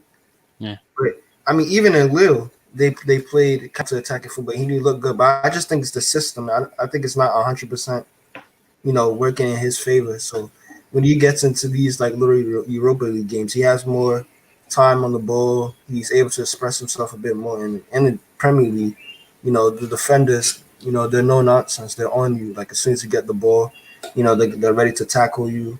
And I feel like he has to have the right environment and the right amount of time in the first team to really prove himself. Because I think he's a talented player. I just think he needs to. I think Arteta just needs to give him 10 games in a row, see what he does. And if he performs, then he keeps the starting lineup spot.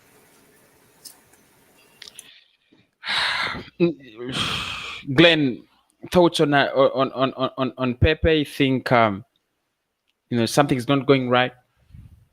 I really wish I could answer that question because obviously you have to take the opposition into account. Obviously, it's the lesser oppositions, but I mean, he actually gets chances, but every time he gets a chance in the Premier League, it's always off target. That is what I don't understand. Like he'll get 10 openings and 9 of them will be off target. One will hit the bar, something like that. Yes, sometimes he's the only one who tries, but I think Nathaniel has made some good points. Like the balls are going to him more.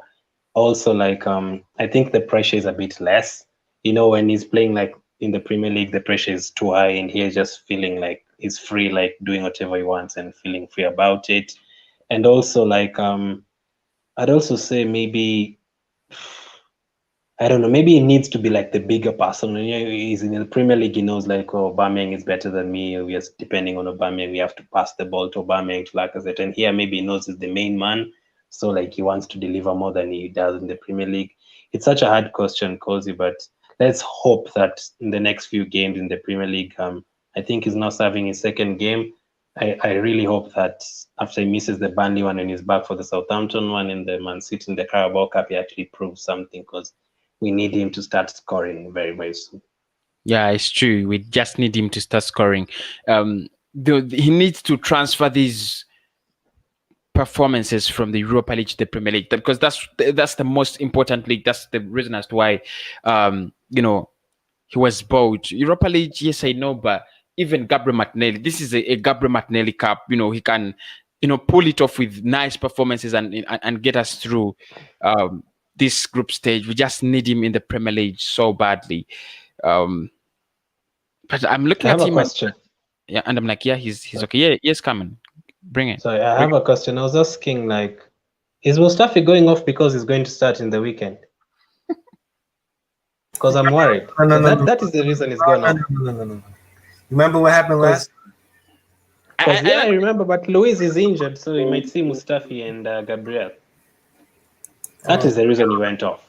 No. I don't think. I don't think it would be quite a bad prediction if it came true, but I think he might stick with. Is Rowe Holding fit? He is. Yeah, he's on the bench. Yeah, he must stick with Rowe Holding and Gabriel Magalhaes. And Mustafi, we are going to play a back five, I'm sure. Of course, if you're going to play back five, then we have no option. we have to start praying after this game. But we could be surprised. He could give us some surprising good performance, maybe, or this is not 2013, because please, we know what you're gonna get. We're gonna get Son passing Mustafi in the first 5 minutes, and he gets booked, and then he misses a corner, and then close. Willian almost scored. Let me see how many minutes the phone stream is behind. Man, when will he actually score a goal for us? Yeah, I've actually I was counting the amount of the number of new players who scored for their team. Then I think he's the only one who's remaining. Gabriel scored, Werner scored, Ziyech scored, Walcott scored. Like everyone from every team scored. James Rodriguez is actually literally the only one who hasn't scored for his new team. Didier Doucouré has not scored for Everton. He did score against Fulham. He did score a header. Yeah. Even Joe Ellington at Newcastle. Yeah. Joelinton, I think the worst player in the league. But the worst player, but he's woken up. Yeah, but Steve Bruce is not a good manager though. So yeah, they don't like him there. He's talking to some Newcastle. He's never been a 25, 30 goal scorer, type of center forward. He's more like a Giroud. He's like a poor man's Giroud. Where you hold the ball up, you get physical, you're strong. Yeah, that's how he is. Giroud is quality. Yeah, he scored 4 goals. Oh my god.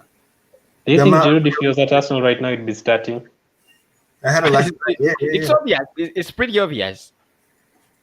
Because I think if he was playing with Aubameyang, Sanchez, and Giroud, we'd have actually won that title in 2016 if there were the 3 of them. For me, I think it's pretty obvious who would be starting. He has the abilities that all the strikers do not have, even if he's not finishing off chances. He has something he adds to the club that the strikers we're having at the moment are really not giving us, at this point in time. Why don't we look at this right back position, guys? Bellerin has played 10 games this season, and for me, he has been total shit. He has just been so bad. I don't want to see him against Spurs. Leeds targeted him. Wolves wanted to use Hector Bellerin, and Spurs. If Spurs are targeting Bellerin, then it is a game we are losing before we even get inside it.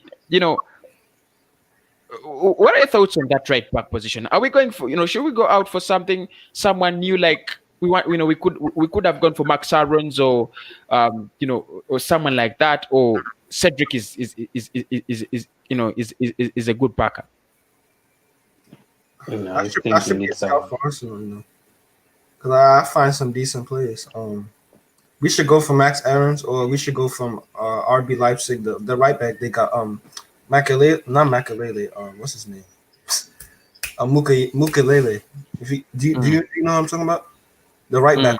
Yeah. He's decent. He scored a goal yesterday, and I'm not saying that just because he scored. I've been watching him for maybe the past year. He's quick. He can play center back as well. He can play DM.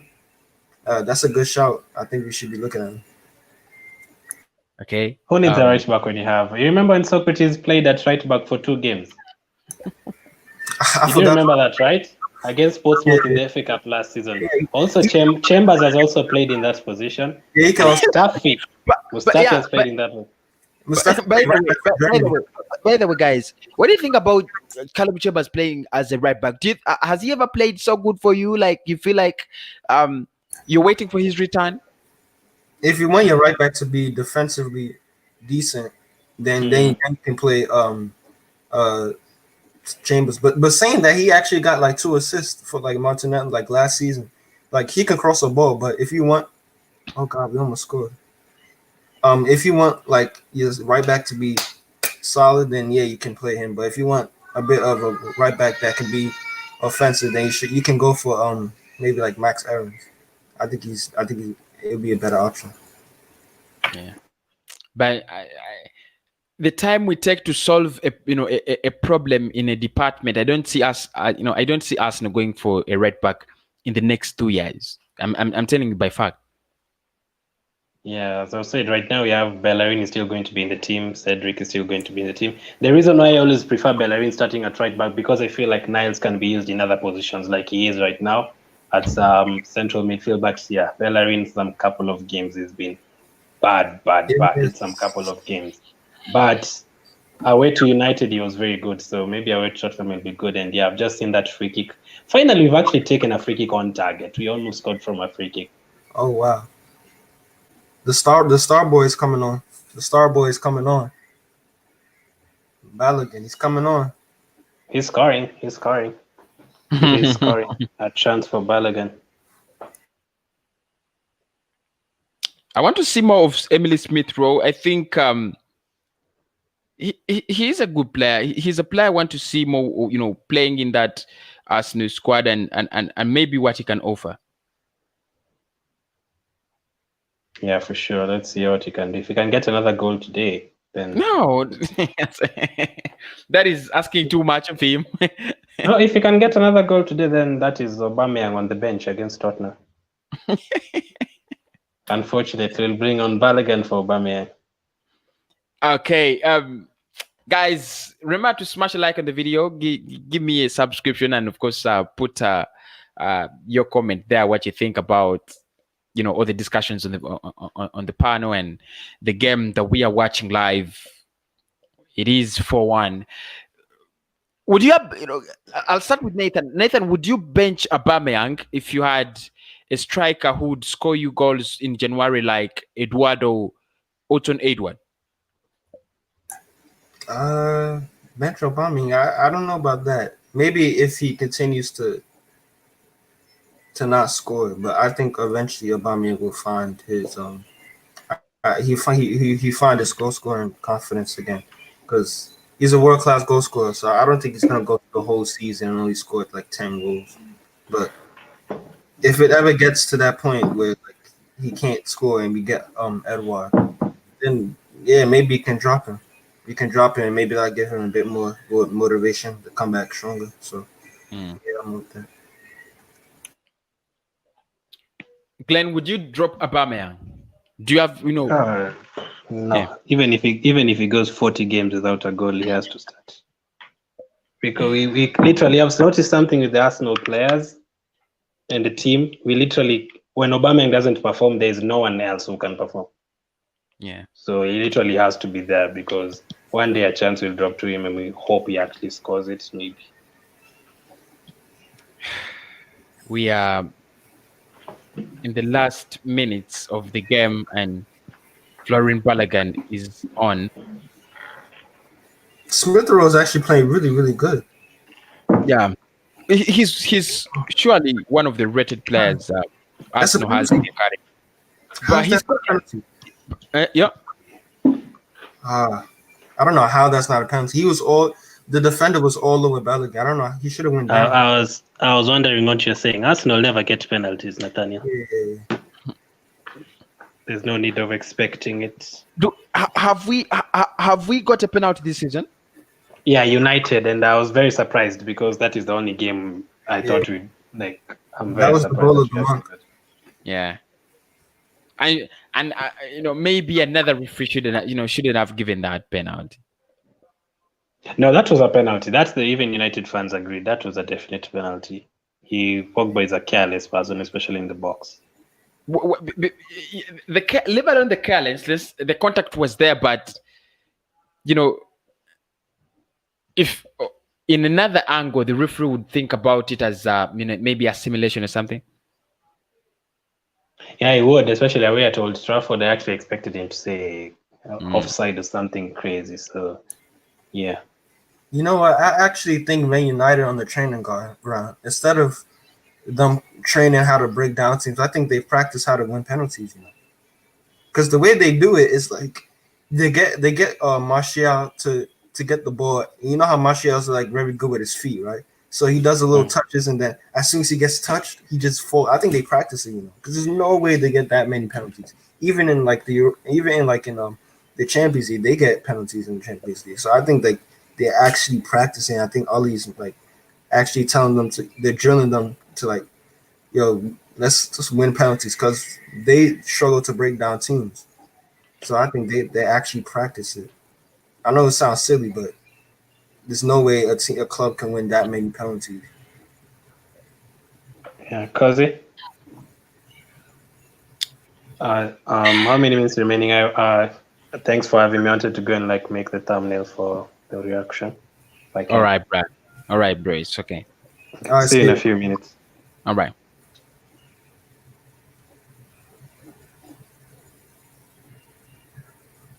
Okay. So That was Glenn there. Go on, Pepe. Go on. You know, I'm looking at all these chances we are missing, and I'm like, if we were creating like this, Nathan, if we're creating like this in the in the Premier League, where would we be? We've been in and around top 4. You know, Nketiah, he mentioned you know, us lacking like creativity, and he said that you know, we put like 33 crosses into the box. I don't know if you saw that press conference, but he said we put like 33 crosses into the box. And oh damn. He said that we put in like 33 crosses in the box, but for me, you can put a bunch of crosses in the box, but if you don't have the intelligence, if your strikers don't have the intelligence to sense the danger and have good movement, then it's all pointless, if you get what I'm trying to say. So I think that's something that we need to work on.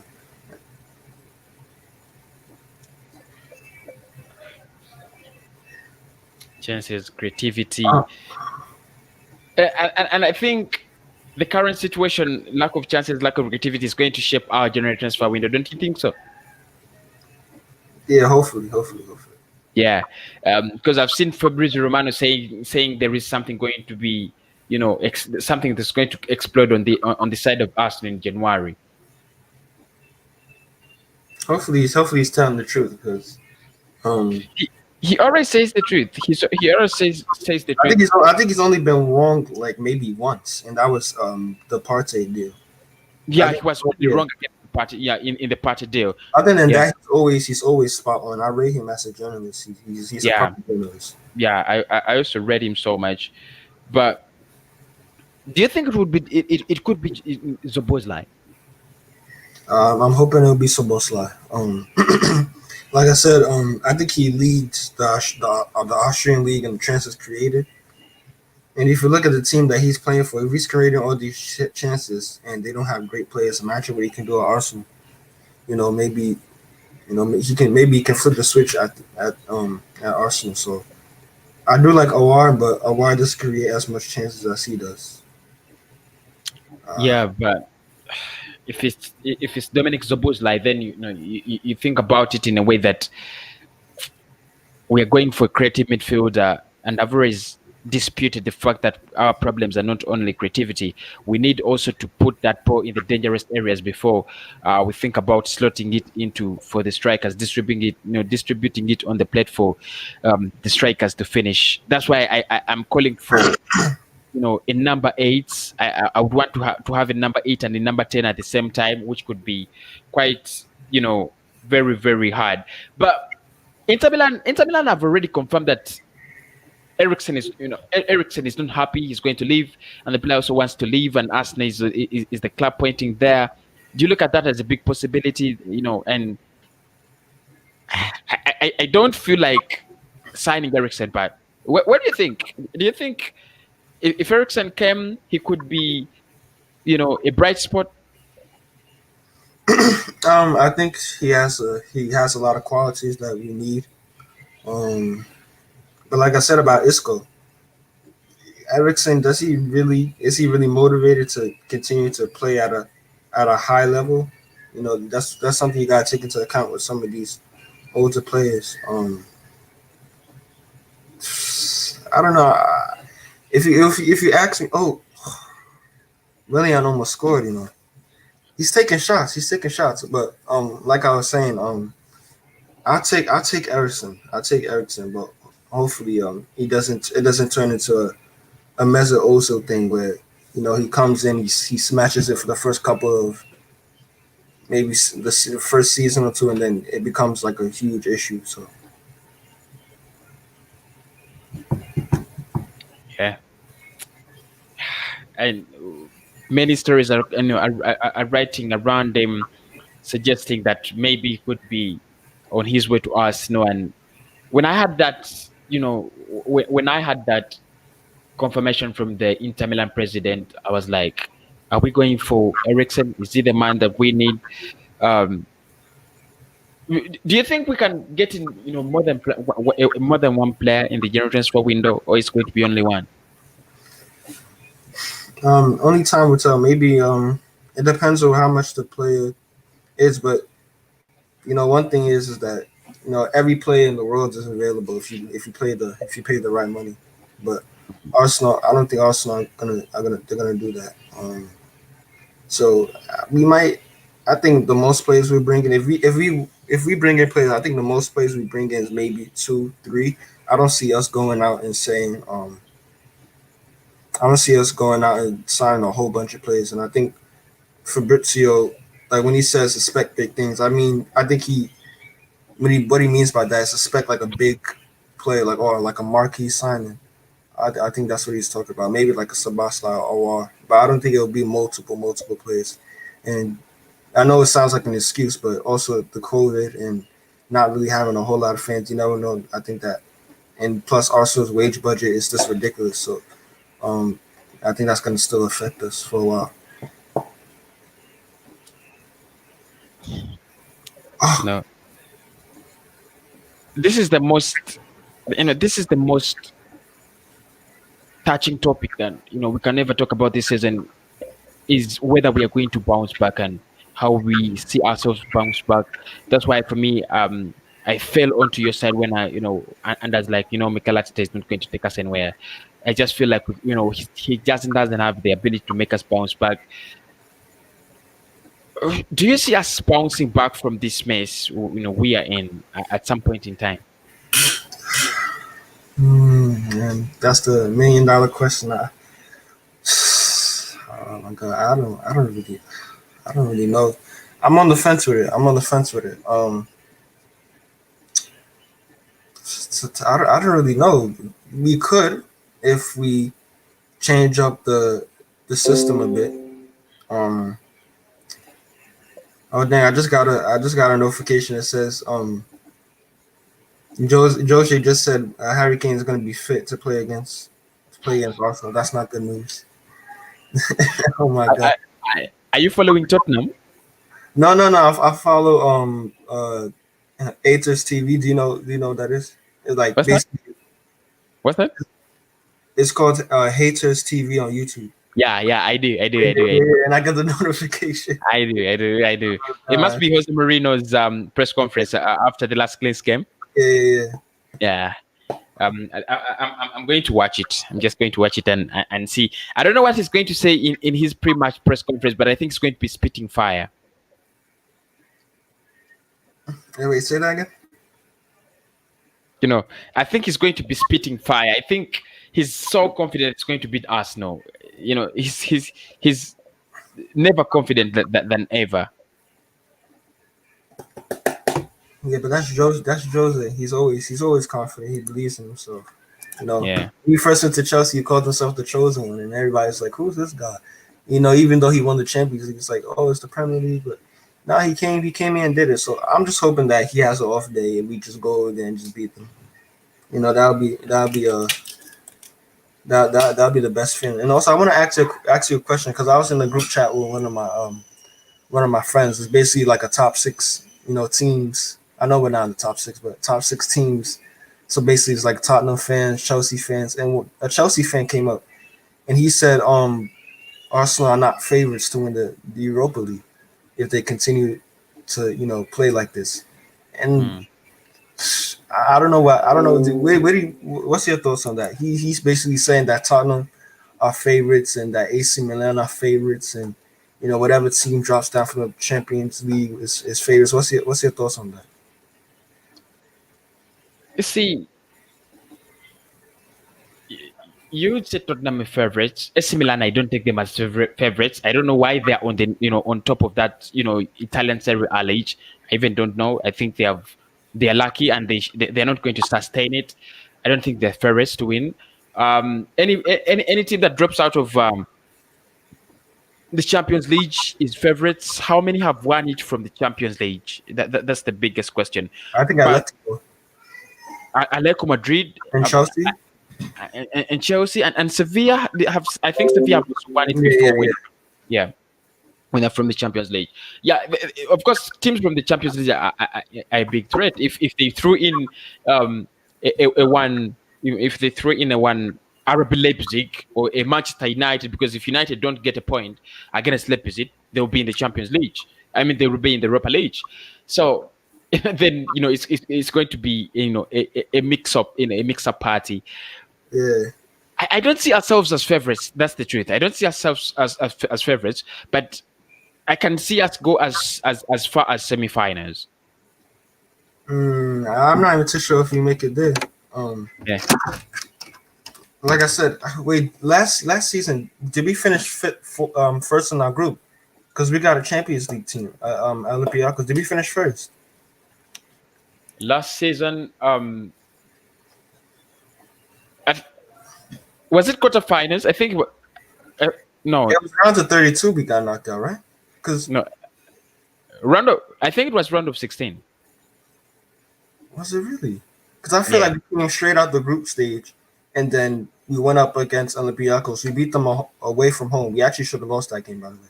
We beat them away from home. Lacazette scored, and then you know the rest that happened after that. I don't like talking about that day, but I feel like it's the round of because I think Europa League they don't have a round of 16 after the group stage. I think it's 32, then it goes to 16. Yeah, it starts 2016. Yeah. Hopefully we make it far, and I think if Arteta fixes up and he starts to change the system, starts to experiment a bit more and try to be a bit more, kind of courageous. And if he's not going to change, then we should just sack him and get a new one. But if he does change, then I'll fully back him again. So actually, if you look at some of the clubs, the clubs that you think are a threat in this Europa League, you have Bayer Leverkusen, you have Benfica, you have PSV Eindhoven, Napoli, Real Sociedad, AZ Alkmaar. I don't know how big a threat they are, but they can just push you out of that league. Your PSV, maybe an Arsenal, and AC Milan. Yeah. Do you think Leicester deserve a shout? I know they lost today. I think they lost 2 in a row in Europa League. I still think they'll make it through. But do you think they're favorites? Leicester City. I don't take them as I don't take them as favorites. I don't take them as favorites. Yeah. Anyway, we move on. Whatever happens, really, you mean. Yeah. Okay. Thank you so much, Nathan, for joining me for this watch along. Yeah, no problem. I'm really so proud of you, Blood. Before you go, can we link up on Twitter? I would want us to do the combined 11 Spurs Arsenal. All right, I'll give you my Twitter. Okay. Let me see. I'll see if I can put it in the chat. In the chat? Yeah, but I'm really busy, so I have to see if I'm really. Okay. Just give me a second. All right. But nah, it's a good stream though. It's a good stream. Thank you so much. Hopefully Sunday, we'll be celebrating. I don't know whether we'll be celebrating, but at least we shall be here to either cry or celebrate. We'll probably be celebrating that we're still above relegation. Thank you so much. All right, big up.